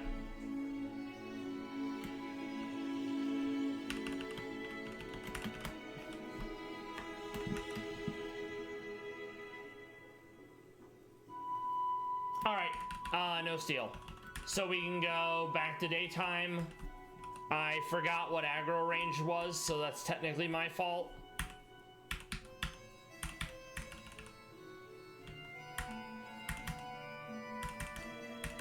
Ah, was infatuated by love. Or I was immobilized by love. Right. Yoink.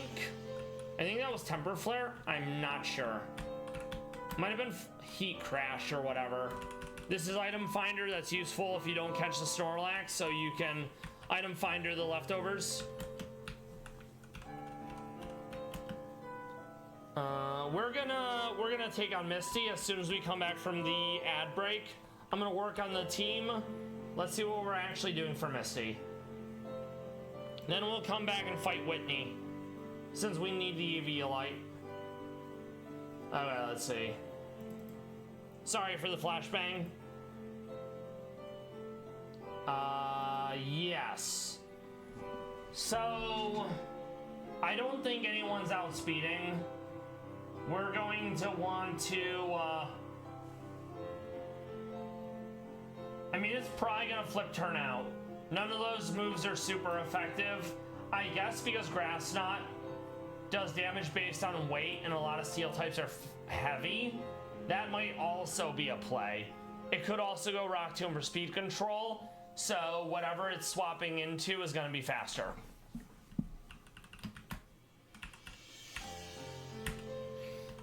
Fake out into,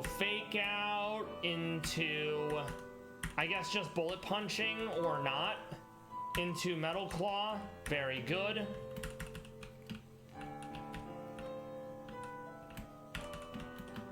We want to eel.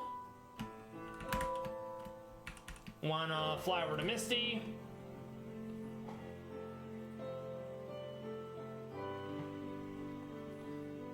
Let me see if Togedemaru gets Zippy Zap yet. Knowing my luck, it's only from Egg, which means I won't be able to have it. Because it would not surprise you to know that trainers will often have moves that they could not get yet, because it's all about making it more difficult. Yeah, Kronk is definitely not coming in. Water to water isn't going to do anything.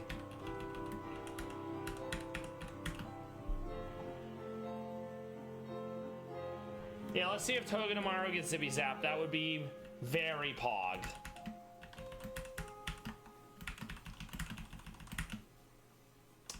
I mean, Nuzzle for the para is good.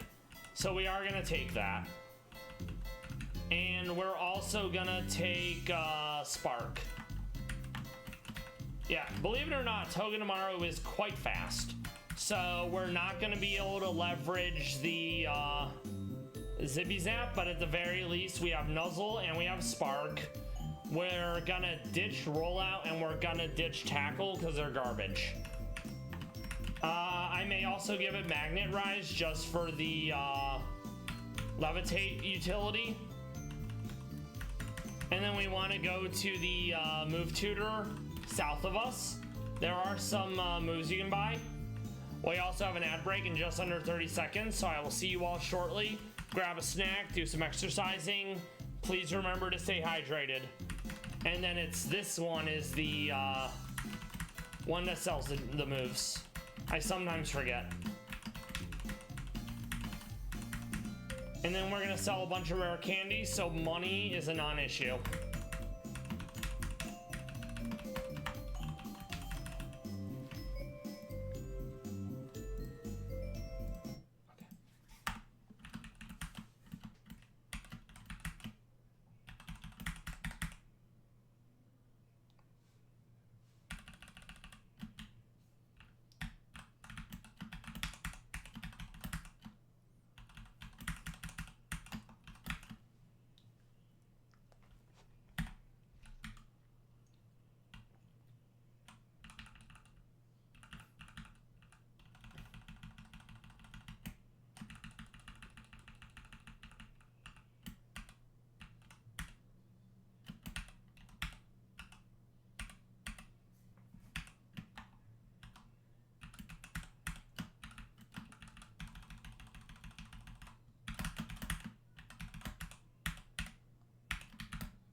handing out citrus berries to almost everyone because steel doesn't have any weaknesses here outside of ground. And then the steel Poisonmon being weak to psychic. We're almost ready for Misty. And welcome back, everyone.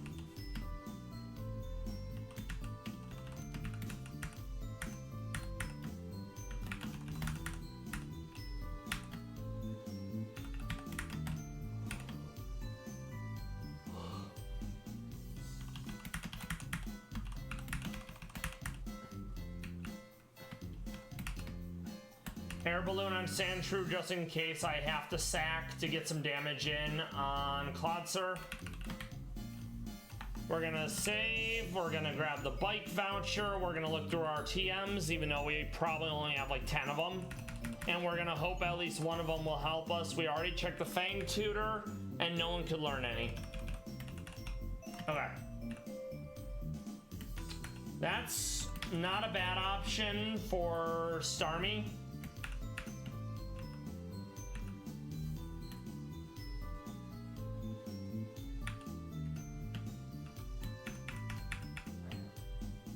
I'm gonna Nyx Acid, and we're gonna have that because Bite will be super effective against the Psychic from Starmie, and Poison Ground is still weak to ground.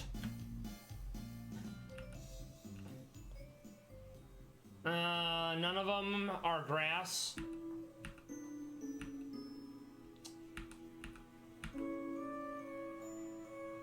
Can't steal trainer items, so Thief is useless. I have to actually see which one Tingatuff is biased towards. Okay. Yeah, it's definitely more of an attacker. So we're not gonna bother with that one, at least. We don't need Defog. Speed control from Rock Tomb isn't bad. I might end up grabbing that. The only issue is Duraludon already is pretty slow, so it's like,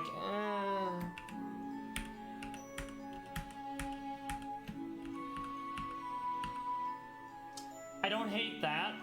Speed control's good, but I already have Nuzzle, you know? So yeah, I think that's basically all we can realistically do here. Let's go, Misty. Level cap will give us some evolutions plus better moves. So we go to the left, and then we go forward 1, we save, go team. So I'm expecting it to be probably flip turn. I'm gonna go for Nuzzle. Clodser, yep, that makes sense. We are expecting probably Bulldoze. We're gonna go into Carnivine. We're immune. This is why I'm glad we have Sevi and Carnivine. I'm expecting a swap out. So I'm just gonna go Bulldoze. Speed control, whatever comes in. We know we're outsped though. It's quite fast. So it's probably just gonna go water move for the most damage it can do.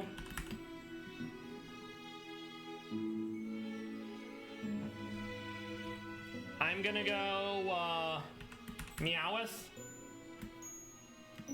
Wow, that did way more than I thought. I was hoping I would at least live to get the fake out. So yeah, that's a problem. We're gonna go Nuzzle. Okay, so we're resetting, and we are not using Togedemaru at all until Clodser is dead. So that's fine. I didn't need to lose the Meowth there. So we're gonna lead with Meowth. We're not gonna go with Citrus Berry because we know we just die in one hit. So we're gonna try to get as much damage as we can out. Which means I'm gonna do, let's see.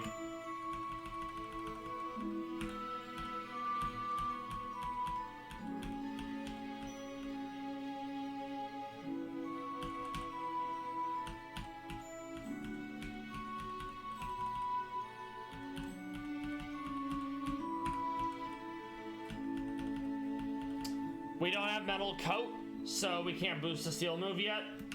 Oh, I know what I can grab. I just have to remember to do it right, so we don't have to deal with that. Yeah, we grab punch glove because it will boost bullet punch.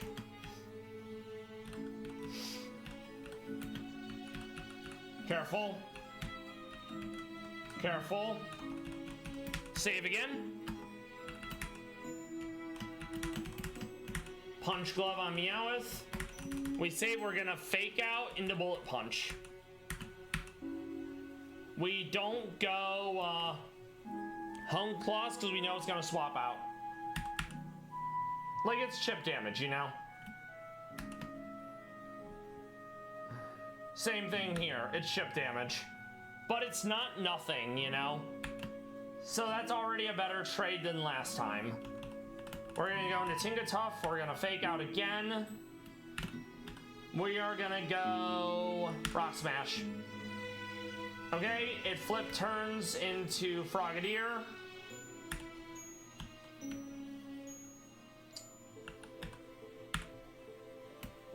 Okay, this is gonna be a random move.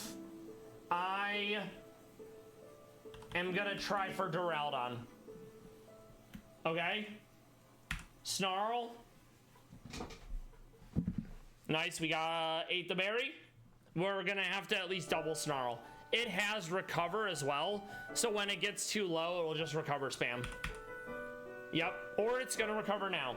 And enemies have a limited PP. I cite Dialga v Galvanix, where Primal Dialga used Roar Time 13 times in a row. So yeah, we're just gonna be snarling. It's eventually gonna swap out.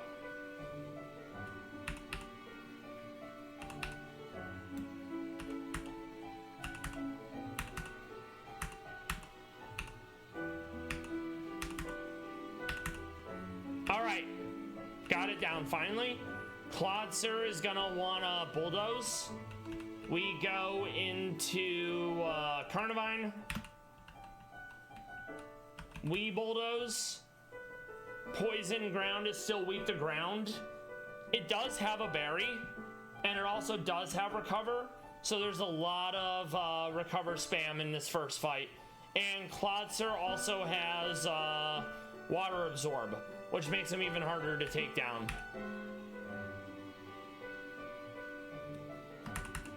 Me being immune to levitate was huge here, because this is the only Steelmon I currently have that has immunity to ground.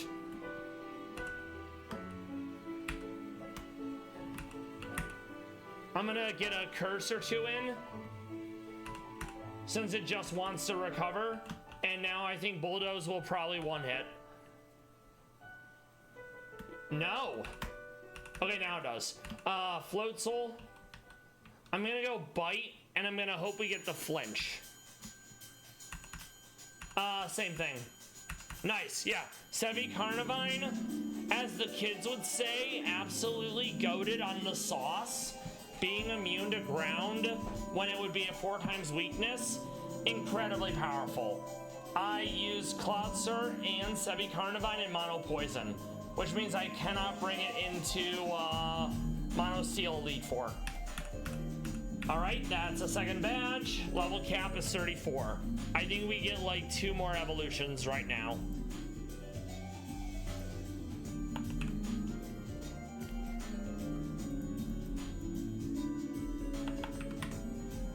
And now we're gonna take on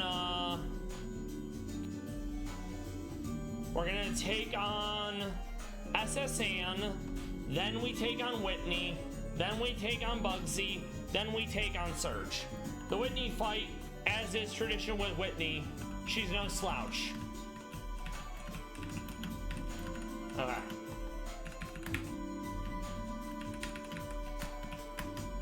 I don't think I have anyone except for maybe Oshawott, aka Duwat, that could learn Flip Turn. So I'm not expecting much value out of it.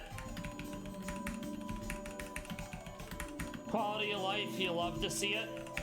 Then if I over leveled, in which the level they would evolve, I can just throw 1 rare candy at it and then it evolves. So yeah, I think I get Berserker and I get Tingatuff to evolve here as well. I don't have Flash Cannon yet, so I think I am going to grab Flash Cannon, even though it is biased towards being an attacker. Alright.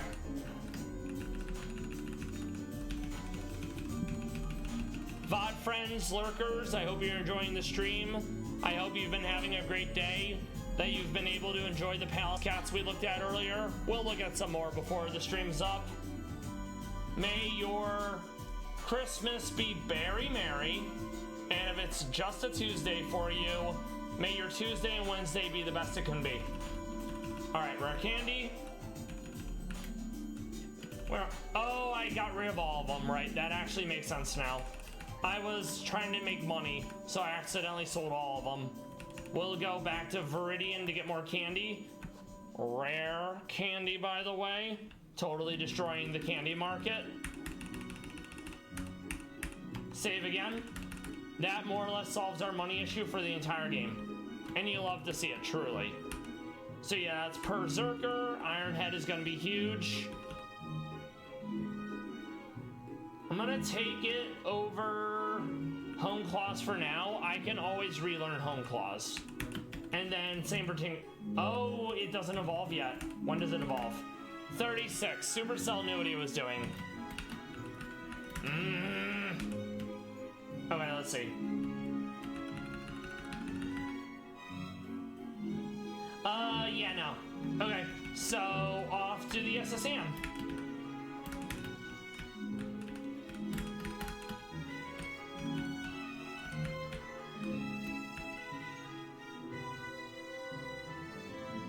I think I do want to bring... Let's see.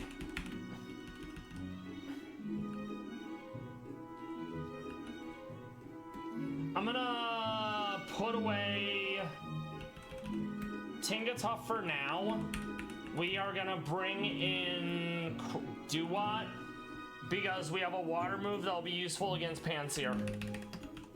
I think that's the fire one. I don't like any of the fire monkeys because they take evolution stones and they don't even have good stats. Now, Infernape, he's the only fire monkey in my mind.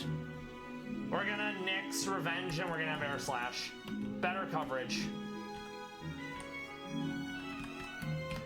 Thank you. We save. Oh no, what a shame. Fake out into Bullet Punch.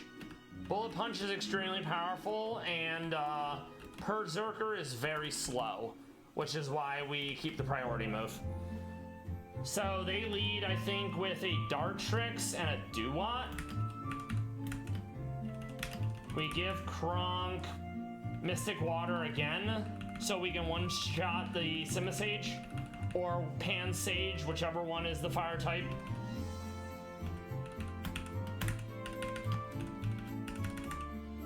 Alright, go team. So yeah, we're gonna Ice Shard to Dartrix. We're going to Nuzzle the Duat. Speed control is very useful.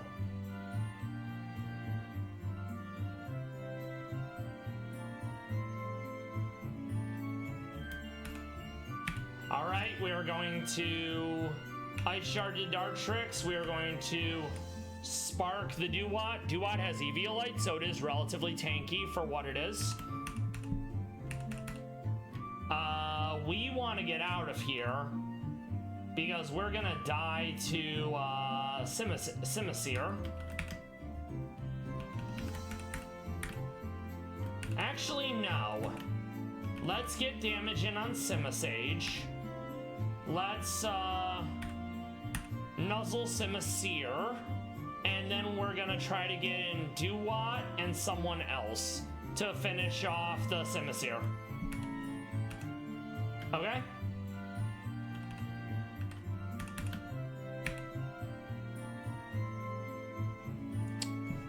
Magica, we're about to have an ad. Merry Christmas thank you for stopping by. If you celebrate Christmas down in Argentina, Merry Christmas to you as well. We are currently on the first SSN double battle in Mono Steel. Mono Bug was rough. The Elite Four probably took about 3 hours, but we got there. We will be back shortly. I will see you all in a bit.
Big money, no whammies.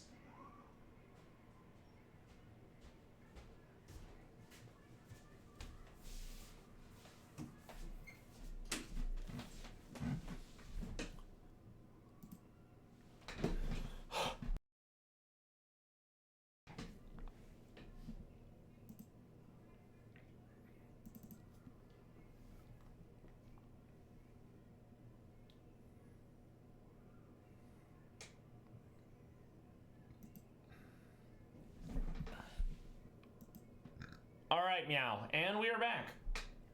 We are going to finish this double battle. Then we're gonna look at some more Palace Cats.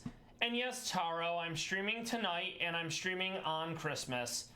We are gonna celebrate on Thursday because Mom has Thursday off. Thank you for stopping by. I know you don't celebrate the holidays, Taro, so I hope you're having a great Tuesday and Wednesday. Thank you for stopping by. As soon as we finish this double battle, we are going to look at some more Palace Cats. Also, thank you for stopping by, Taro. I hope you're not starving today and you're staying hydrated because it's very important. Oh, I have no clue what that is, so I'll have to listen to it later. I've probably heard it and I don't know it because I only read books I've already read. And I only listen to music I already know. So yeah, Fire Pledge is gonna hurt. This is Mono Steel. We're at the first double battle. Okay.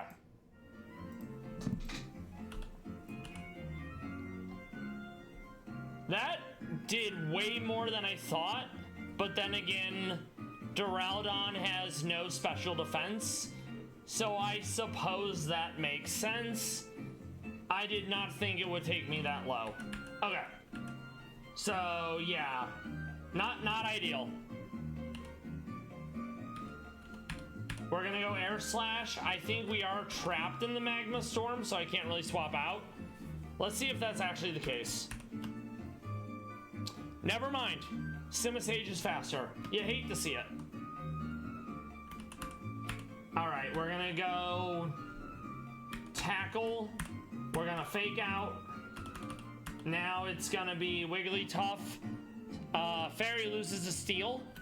So thankfully we have some of that. We can Nuzzle for Para. We can Bullet Punch. Alright. Palace Cats now. So we're gonna Eel, because Eeling is important.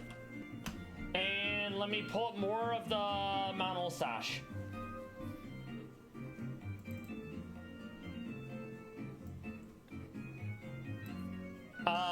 This is Bull. He's getting his smile on.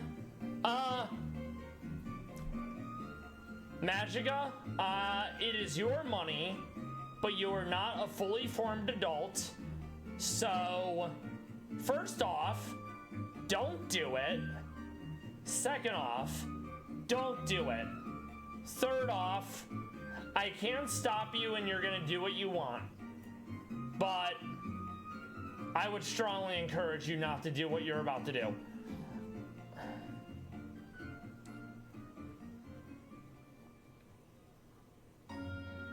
But yeah, this is Bull. He's adorable. He's smiling. Well, not even that. Once you do it, every subsequent purchase becomes easier.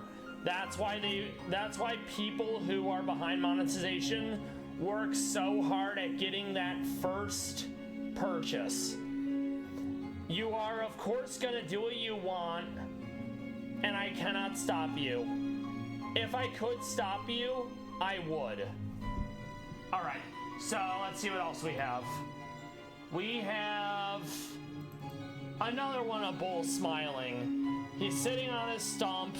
He's living his best life. Polly's probably in the background somewhere, but with the tree being in the background, it kind of covers up where else she could be. And there's a shadow in the corner, which makes it harder to see Polly if she were sitting here. I mean, the fact that you are saying you're consciously downplaying what you're doing. I'm not spending a lot of money. It's just 8 DLR, you know? So, yeah.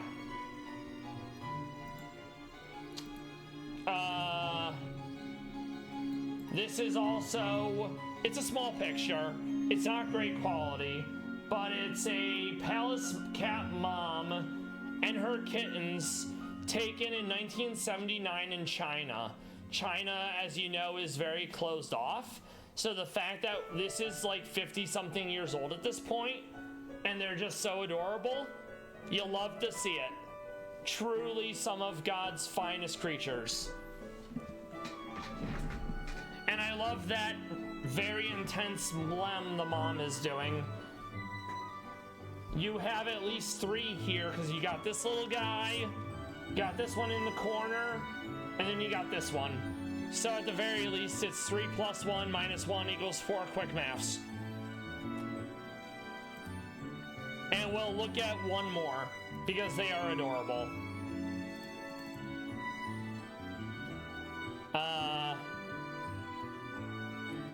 This one is specifically for you, Magica. It's Az. She heard that you're gonna spend money in a gacha game, and she's trying to give you the harshest of stares.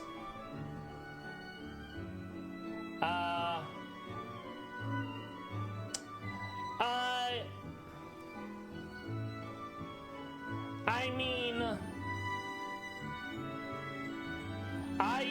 I hope she's giving you a PowerPoint as to why spending any money on gacha games is a terrible idea. If she's gonna try to support you, then your girlfriend needs to go, because encouraging toxic behavior in others, especially when they're not full consenting adults, is a huge problem. Yep, okay. Thank you for stopping by, Magica. I hope you can hold off on spending any money in a gacha game as long as you possibly can. Preferably until you're a legal adult, because then technically you can do what you want. but you're absolutely gonna have to live with the consequences. Gacha games when I was your age didn't exist, but there were plenty of sleazy free-to-play games, and let me tell you, I wish I could go back in time and not spend over $2,000 over a 2-year period playing free-to-play games. So take that for what you will. Have a Merry Christmas, and I hope to see you around again sometime. And yeah, incredibly round. Alright, now we're on to the second double battle. Sadly, Oshawott has no purpose here because everyone and their mom has Storm Drain. Alright.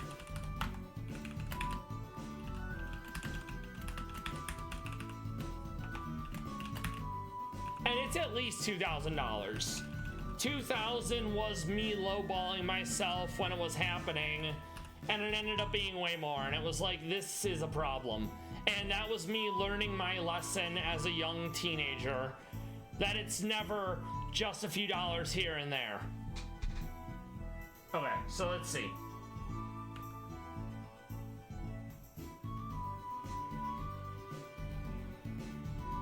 Honestly, I think I'm gonna use Corvus Squire because A, Taro likes birds, as do I, and B, it's not a steel type yet, so that's kind of an advantage.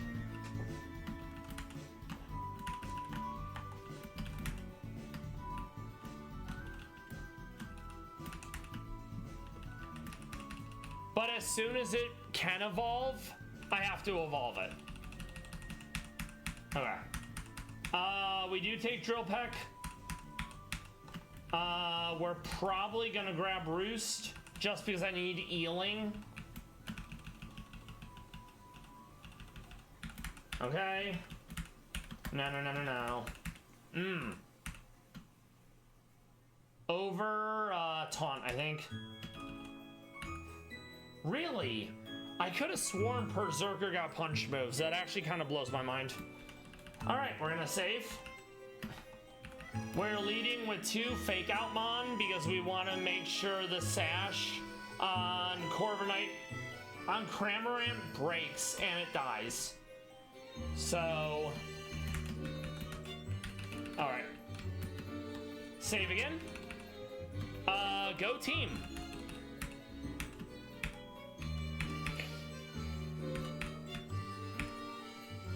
Good. It's 4 times weak. It didn't kill, sadly. That needed to kill. It probably would have killed if I went Spark. Also, Earth Power. Ow. So we're gonna go Bullet Punch on Woe Black Betty Cramorant.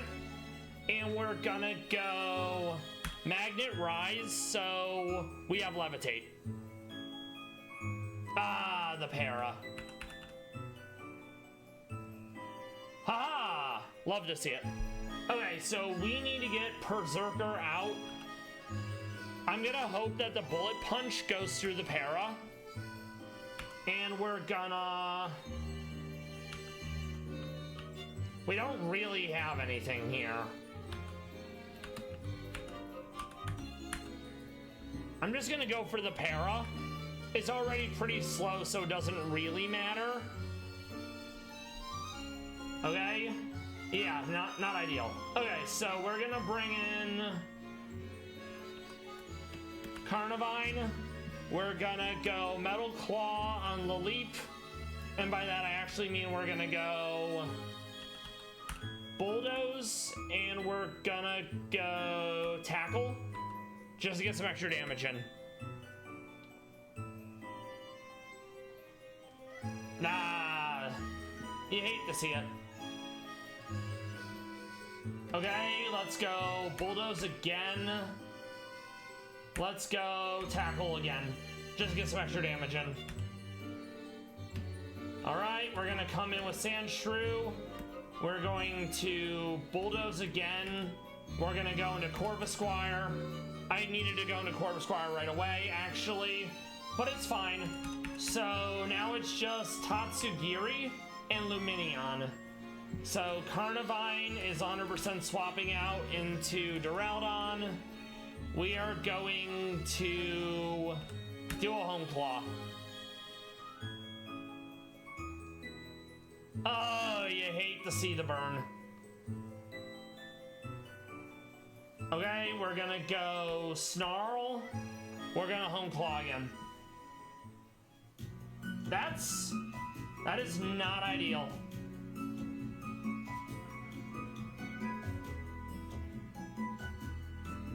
I don't think Corvisquire outspeeds. I'm gonna go Breaking Swipe and I'm gonna try to pull the Roost off. Nice, we lived it. Okay, so we're gonna go Break Swipe again. We're gonna go Roost again. We are going to go Break Swipe again. We're going to go Drill Peck. Tatsugiri, this is very likely Dragon Pulse because I'm gonna be outsped. So I'm gonna swap into Sand Slash. We're going to Roost in case it has an ice move. Not ideal.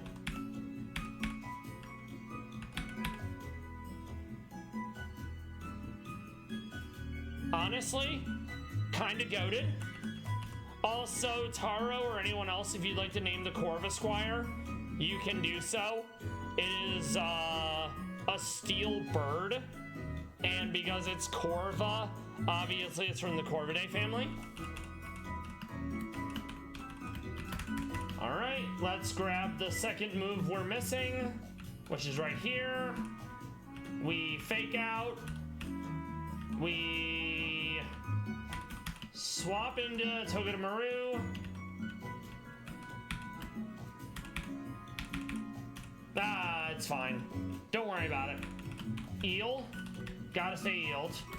So the lead is the, what's his face? Honestly, I'll do Alfred. Edgar is a little too on the beak, if you know what I'm saying.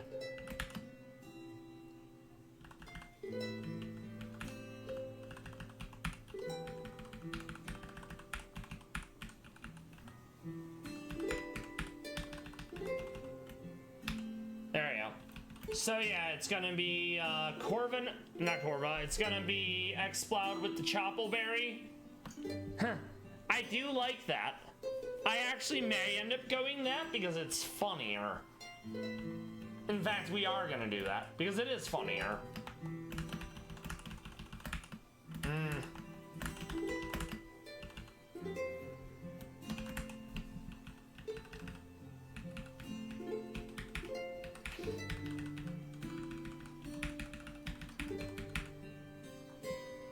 Yes, we do like the funnies around here.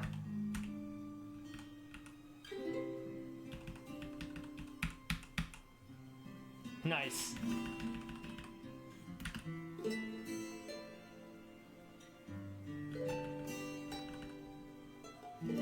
Nah, yeah, we'll do 3 W's. That's fine. I was gonna do Hitchcock with WWK.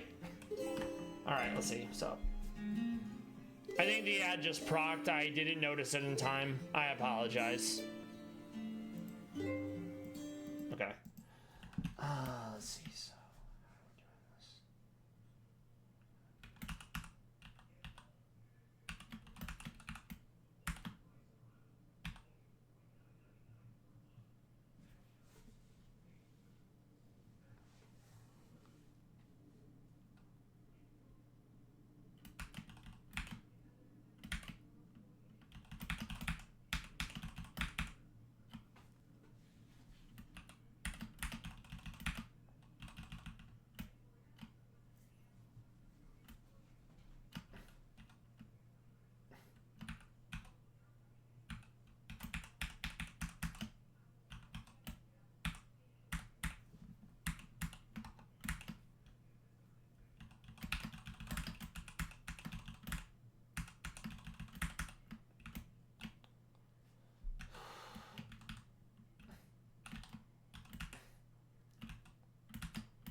Alright, Meow, and we're back. Time to take on Brendan. It's not a hard fight, but Adaptability Crawdaunt does big damage. And if the Lunatone gets to set up via getting a lucky sleep into Calm Mind, it'll basically just sweep the team with Power Gem and Psyshock. So we don't want any of that in our cereal. Welcome back, everyone. We'll save one more time for good measure. And go team.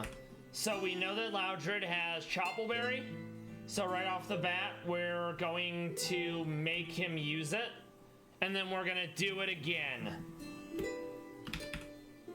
And it probably kills. Nice, love to see it. Okay, this is... I actually don't know what this is. It probably knows a dragon move at this point. So that wouldn't surprise me. Okay, Power Up Punch. I don't love that. This can get out of hand quickly if one isn't careful. I think it's gonna do it again. Yeah, it is gonna do it again. Okay, we're fine. This is probably knockoff. We're gonna go Rock Smash. Yep. Nice. This is probably gonna be random move. I'm expecting Hypnosis. So we go into Berserker. Yes, that is a pun. Random move because half HP. I was thinking it'd be the sleep, but yeah. Okay, so Fake Out, Bullet Punch, and Bullet Punch again. And Brendan down. We rub a old man's back, so he gives us his secret formula. I hate that. We save. SS and done. Now we take on Whitney, which I don't like fighting Whitney. Whitney in vanilla, you know the memes. Body press or body slam, milk drink, curse, roll out. She's not gonna be easy in this. But beating Misty gives you, Whitney gives you Eviolite, and Duraludon doesn't evolve until level 50, so he's gonna be incredibly tanky for a minute. We need to pull up the Whitney fight because I've done it like once. So she's gonna lead with Tinkaton. This is actually a bit of a doozy. I'm probably going in with Aeol and Dugtrio, who has fabulous hair. Okay, let's see. Who else do we want for this fight?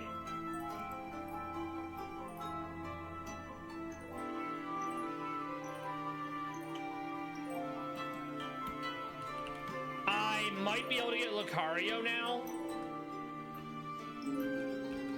If the level is above the cap, I'll just use normal Rilo. Let's see.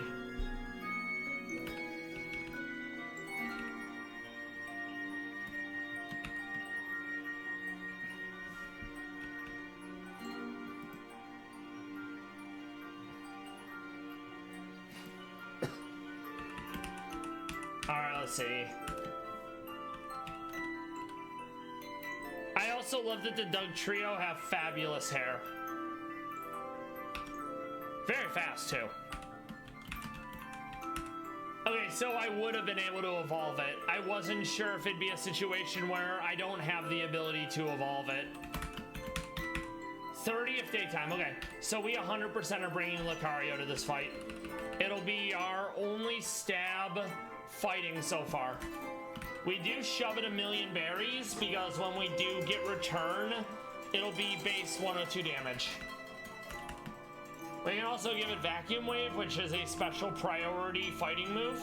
I prefer Special Lucario because Flash Cannon, Aura Sphere, Vac Wave, funny third thing. Though Mach Punch, Close Combat, Swords Dance, Bullet Punch is also extremely valid.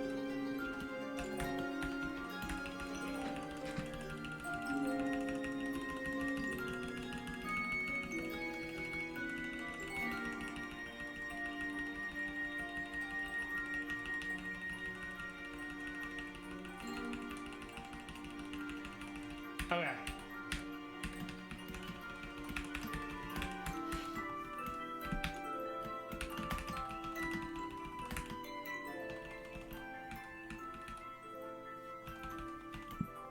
I am pretty fast, so I think I will grab reversal just as a haha, you know? Okay. Evolve with a rare candy. I love that you can just go to level cap and hit the Nene and it evolves.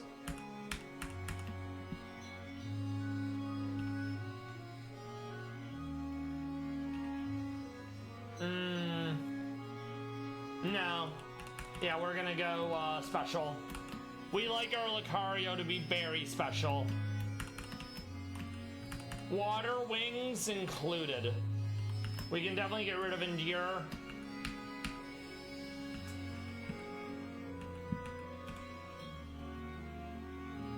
Thunder Punch sadly isn't gonna do anything here.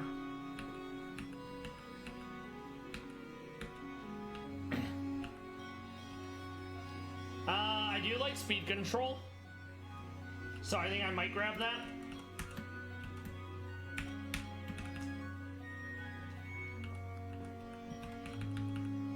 Okay, so let's see how we want to actually play this. Immune to Flinch and Intimidate is very pog. There's a reason why we go for that. Let's see.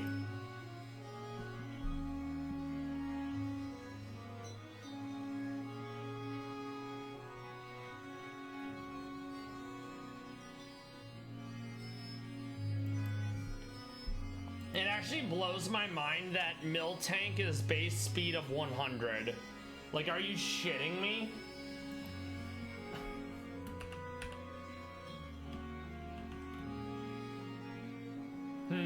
Okay.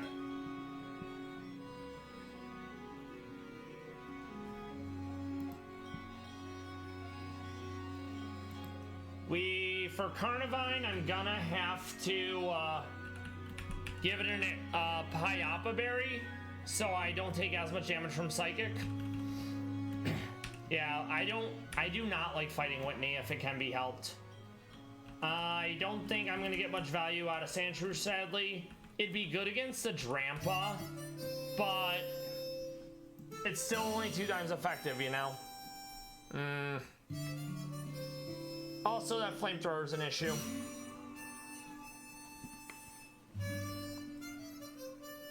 I think I'm just gonna lead with Togedemaru, and I'm gonna try to get Para on everyone just to help slow him down, you know?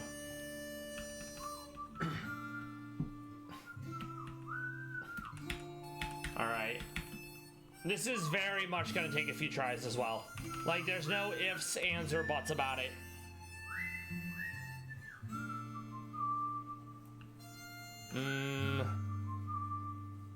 None of them have electric, so we're gonna stick to Iron Barbs. And we're gonna go probably Citrus Berry for generic healing. Yep, that's fine. And then on Lucario, we wanna go Air Balloon, so we can't get hit by high horsepower.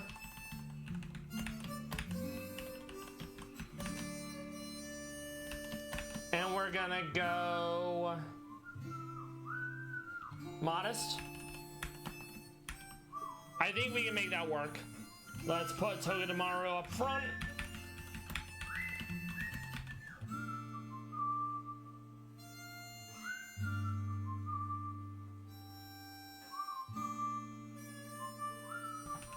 I realize I need Taunt again because that, what's his face? Did Unsparse with Coil and Body Slam is really scary. And we're also gonna do, Cherry Berry to avoid Para.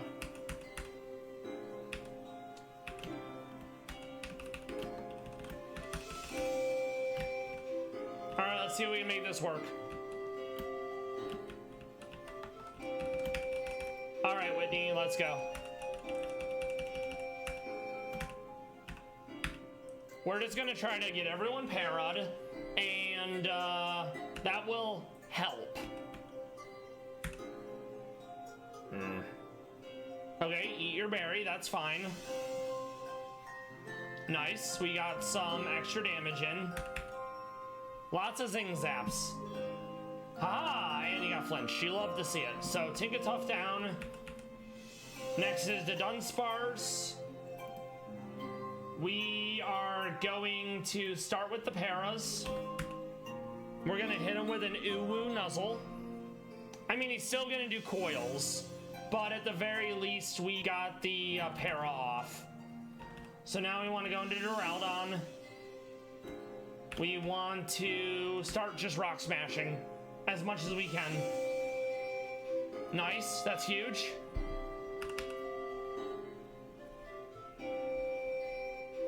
Okay, love that. Speed control is very useful. More rock smash.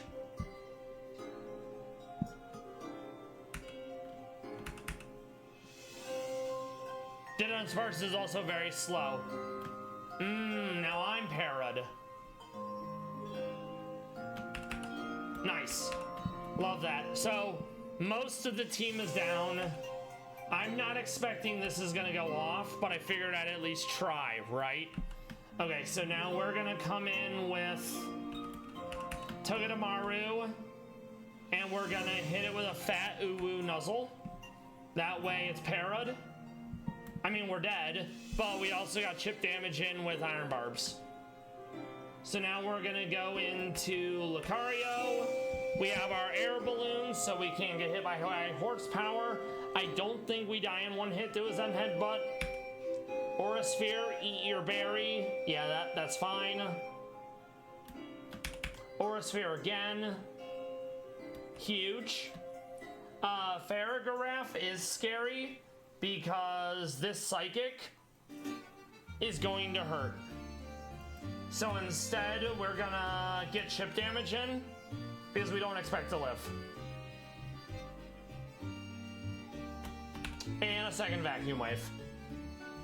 Honestly, not bad. We're gonna come in with Berserker. We're gonna fake out. We're going to Bullet Punch, and I'm gonna hope that's enough. I also forgot that she still has Drampa. Very much a Falcor, never-ending adventure ass-looking motherfucker. This is a problem. I think I have to accept that I need to get the taunt off so it can't roost. Okay.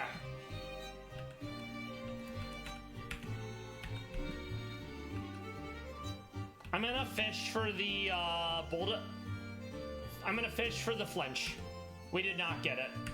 Okay. I may have to redo this fight. Alright. Hang in there, Hitchcock. Yep.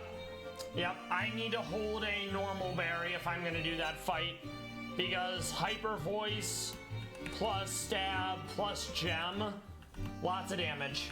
So yeah, I'm gonna absolutely do that. That actually wasn't bad though. We almost had it on the first try. That's like very pog. The issue is we got super lucky with Parahacks on 2 of her Pokemon, so I don't expect it's gonna go that way again, sadly. We're also gonna go Akaberry on Carnivine and Akaberry on Berserker. Alright, I think we can do it this time. We did save. We go for the Nuzzle. Goes into the Dunsparce. We instantly go into Lucario. It can coil all at once. That doesn't matter because Aura Sphere is special. Okay, the Dunsparce down. This is probably psychic. We have an ad coming up shortly, so I'm gonna try to get this Aura Sphere off. The second hit feels bad.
Welcome back, everyone. So, okay, let's see. I don't know who Wiz is, but I do like the issue of making Goku figure out problem-solving sans strength. Yeah, I can absolutely see Lucario fitting in as a Z fighter. Was it a good fanfic? Fan fiction tends to get a really bad rap. So hopefully it was one of the better ones and not the reason why fan fiction is derided so much.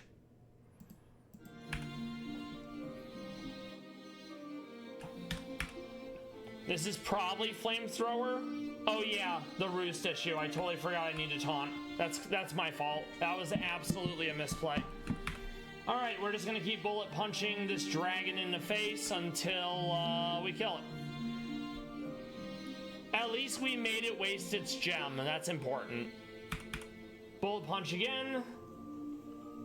Made him do that. That's fine, because we can come in with Hitchcock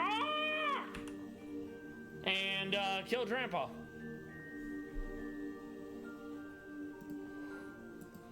So that leaves, I think, Miltank. Oh, and Tingaton. Okay. So... oh, I don't have anything great for this. I guess we just go Carnivine.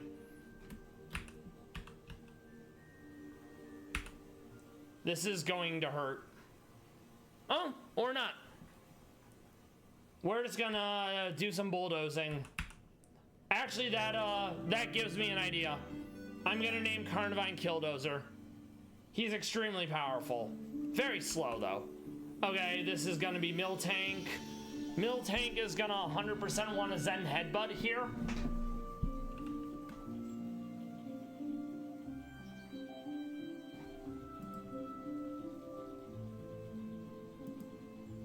we're actually gonna bring in Hitchcock because I want to taunt so it can't do shenanigans. Okay.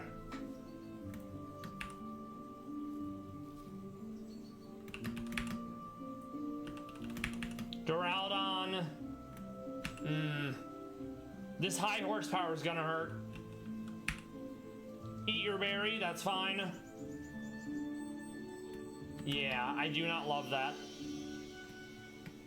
If I can survive another one, we'll be fine. Okay, good. So now it's just Tingaton again. We want to go into Carnivine. We're gonna hit it with a Bulldoze. That still did a lot. Nice, Whitney down. It only took 2 tries. Hell yeah. All thanks to Hitchcock!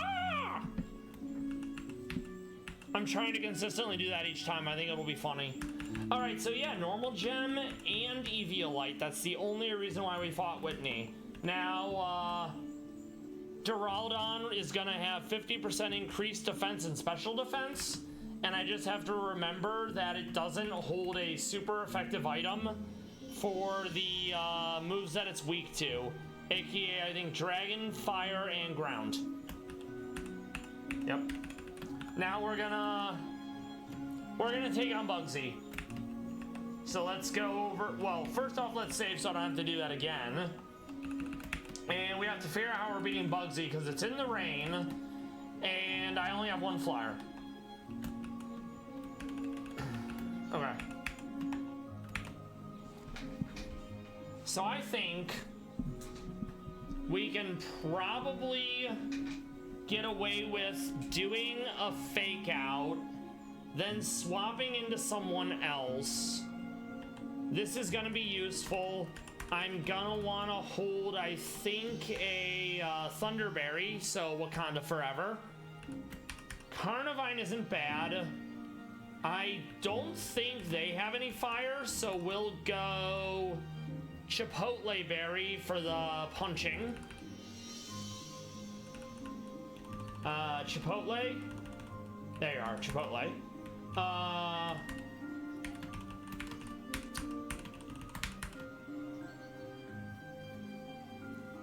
They do have punching, but I think they also have flying, so I'm probably gonna go Koba Berry.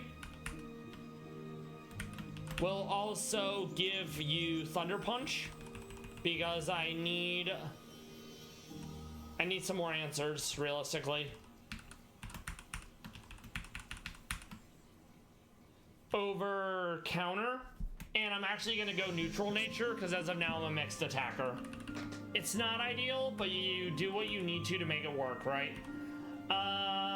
We're gonna go special defense down. So that's gonna be...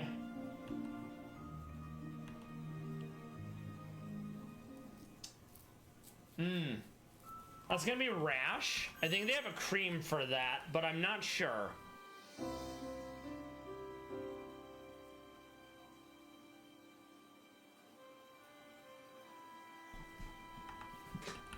VOD friends, lurkers, everyone who stopped by, such as Taragato, Magica, HQ, Yumi, thank you for doing so. I hope you've enjoyed the stream, the Palace Cats, the short legal video we did on Hunter Biden's pardon, the Pokemon, of course. May you have a great Christmas Eve into, oh yeah, it is a thing. A great Christmas Eve and a great Christmas. And if you don't celebrate those things, A, you're a godless heathen, and B, that you have a great Tuesday and Wednesday. And yes, it is a feature, certainly. All right, so let's take on, what's his face? Bugsy. Yes.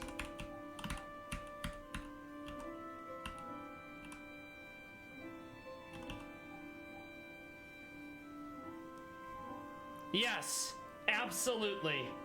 Oh no, Magica's back and she spent all our money. Okay, so... Good. Yeah, China government, like, don't get me wrong. If an American company was peddling gacha games to me, I wouldn't want to spend money either. But, you know, the whole organ harvesting and everything that comes with China makes it significantly worse. I am thankful that your girlfriend was able to talk you out of it for now. Right now, we're about to fight Bugsy, and I'm just figuring out what moves I'm gonna end up using against him. We also beat Whitney, so I have EV Light on Duraldon.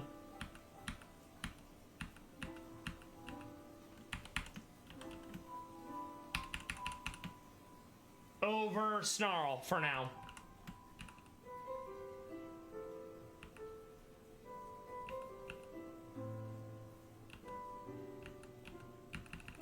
Okay, let's make this work.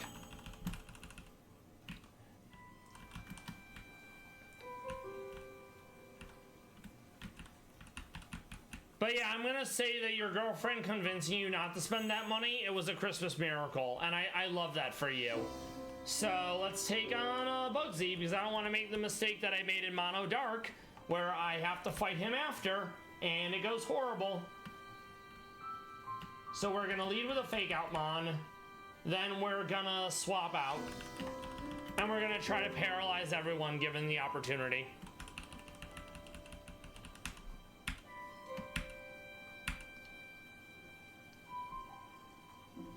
Yeah, there's also tax fraud, and not even outright fraud, rather the legal loopholes that various companies will use to, you know, not pay. I mean, maybe your father's the tax man. Okay, U-turn, that's fine. Yep, that makes sense. I think he has Rock Smash. So, I'm actually gonna taunt in case it was Swords Dance. You have Swords Dance though, so that's actually fine.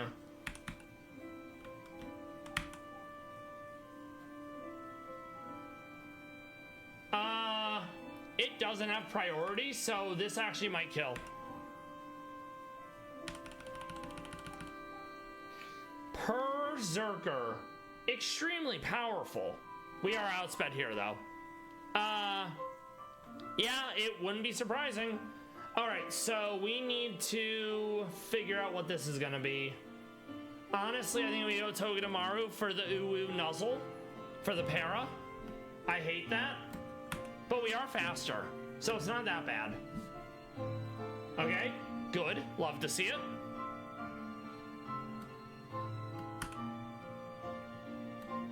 First impression's gonna go off, so we're gonna go into Carnivine. Okay, U-turn shenanigans. This is gonna be, we know exactly what this is gonna be.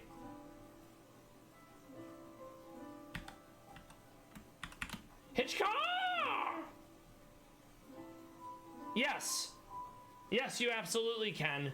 Or you can use it to buy food. Or you can use it to do other things. Like, there's definitely a time and place to support things you like. But you'll be fine abstaining for now. Well, you know, at least until you're a legal adult. So we're gonna go Drill Peck. This is gonna hurt. I totally forgot about the Ice Punch. I do remember it's sashed. So we are not dealing with that again. We're gonna make it kill itself in a video game. Haha! I'm actually gonna go out of my way to get Rocky Helmet in this, so we can kill people with contact damage. Yes, Taro, but they need to be musically inclined. So, that is good. That there's also something else you can do with that money. I mean, you could also give it to me. but I certainly wouldn't say you need to do that. So this is probably just gonna be bullet punch.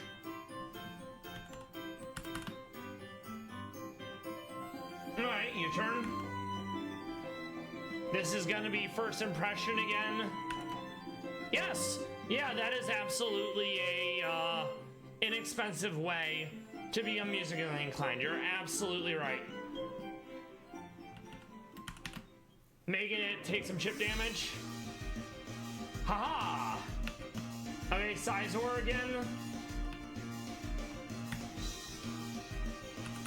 Duraldon with the Rock Smash. U-turn, that's fine.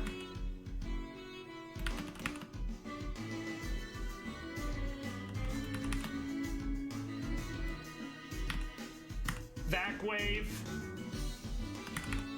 That's why we do para. It's huge.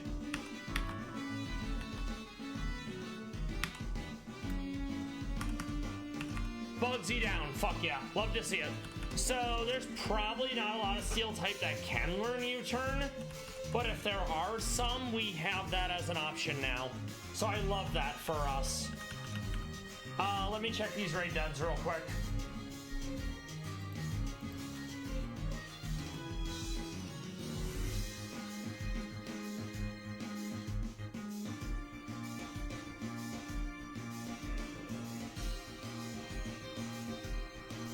I'm probably not gonna grab Clink, but let's take a gander.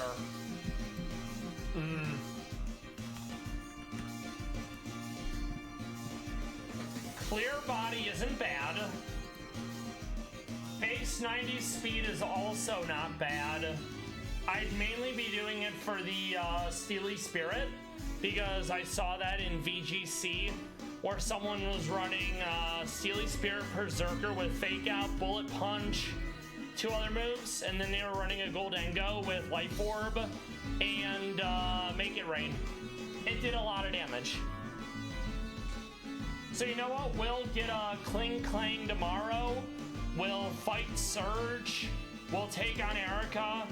And we'll probably be stuck on Game Corner, because Giovanni 1 has fire, has fighting, has ground, and all those things dunk on steel beams.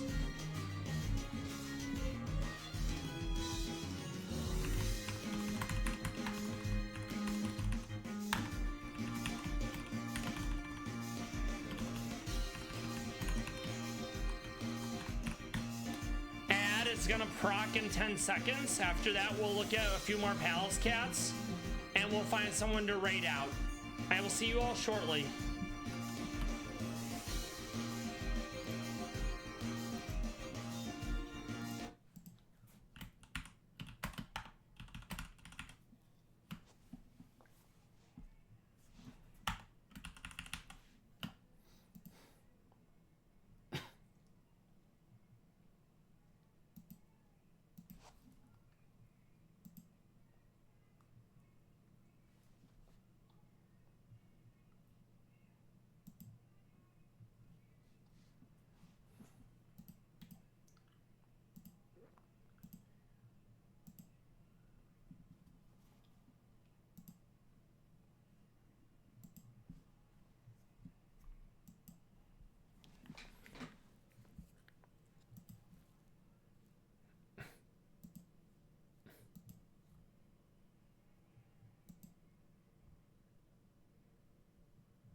I'm not much of a singer, but I do know how to read. This is a little thing that the people, well, the moderators on the Meownwell subreddit put together. Gorksmas is, of course, Christmas with a Palace Cat spin. So we have on the first day of Gorksmas, my Meownwell gave to me 12 Pika drumming. Pika, of course, are the rodents that they eat. Palace cats don't exclusively eat Pika, but it's one of the rodents that they will eat for food. 11 bulls honking. Palace cats are known for honking. It's a thing they do. It sounds very funny. Bull's been known to honk on occasion. 10 Grusha's Grushing. They stole his ears in this photo. It was partially punishment for all the children he kept eating at Saitama's Children's Zoo, which is why he now lives, I think, in Asayama's Zoo in Hokkaido. 9 Iris Staring. Iris, of course, is part of the Flower Five. Those are the children of Lev and Shawl. The Flower Five being Iris, Lotus, Olivia, Primula, and Honey. 8 Lev's nesting. As you know, Lev is Borb. He likes to create a nest and then sit in it because that's kind of what he does. There's a 8 photo mashup of him sitting in the nest looking incredibly zen, and I'm actually going to pull that up. Let me see if we can find it real quick.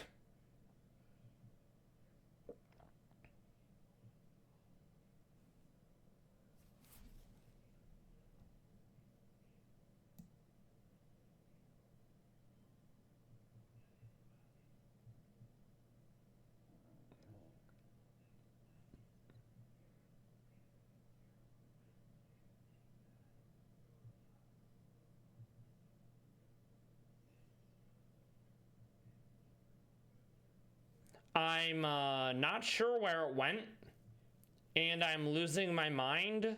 So instead, I have a still of him on his nest, and that will do for now until I find the proper one. But yeah, Lev is peak zen. He's living his best life, sitting in his nest, contemplating Stump and other Meownwell related things. 7 Silly Pollies. RJ, if you're here, I know you love Polly. She do be very silly. Sometimes she'll do a war crime, but most of the time she likes to be silly. 6 Nar's Staring. A bit of a repeat with the action, but Nar also has permanent sad boy hours, and he do be staring. He's been away from his wife and children for months. So I'm looking forward to him and Az being reunited when the Azling, also known as the Kanji 4, are relocated. 5 Golden Stumps. Because the stump, it's a pretty big deal. I have a stump for my Lev. And Bull, he be holding it down. Sometimes you'll even see Az on a stump, though that's relatively rare. I think that may have been at a prior exhibit. 4 Angry Honeys. Honey do be getting angry. She's big hissy, big mad. Someone probably told her that her coupon expired, or she was sleeping and they were bothering her. 3 Fluffy Snails. That's Lev, also known as Refu-kun, because they don't have L's or V's in Japan. So L becomes R, V becomes F, and yeah, he just be snailing about. He's Rev is a very silly man. 2 Tong Thieves. Apparently, these palace cats are known for stealing tongs when it would come to being fed. So I think that is hilarious. Leave it to cats to be doing trickster things. And finally, 1 Baby Tabby. Happy holidays. Tabby, of course, is 16 years old. She's more or less retired, living in her enclosure. She has been the mother, grandmother, etc. of many palace cats, and we love that for her. May she have many more long years, even though, let's be real, 16 is pushing it. I think 16, she is indeed the oldest palace cat in captivity. So this was a bit of a rendition / Christmas carol. Yes, exactly. She has her own enclosure now that is not open to the public. Well, no, because she used to be on display before. Yeah, it's different. And may everyone have a Merry Christmas. Thank you for being here. May things go well.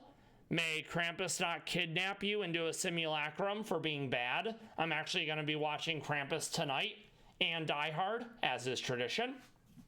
And we're going to find someone to raid.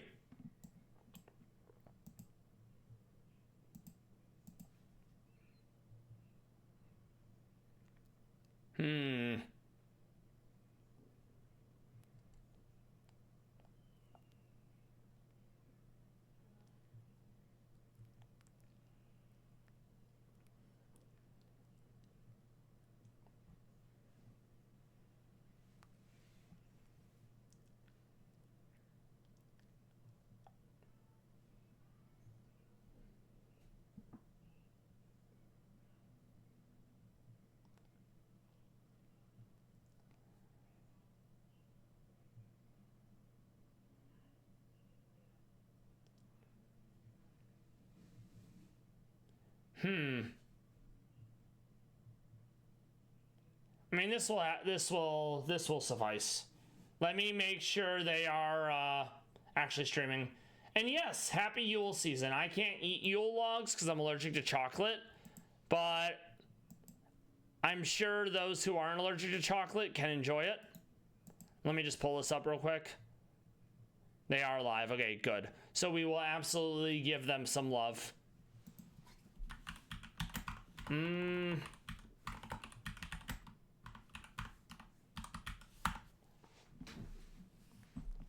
I will see everyone tomorrow, and if I don't see you, I hope you have a great Christmas, and then I will see you on Thursday. Take care, everyone. Let's send Wyla some love. They're playing some version of Emerald, probably vanilla. They didn't get to play them when they were younger. I can wholly relate to that.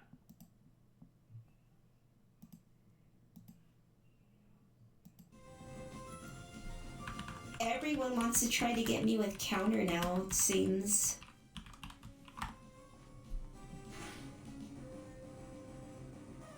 Oh, hello.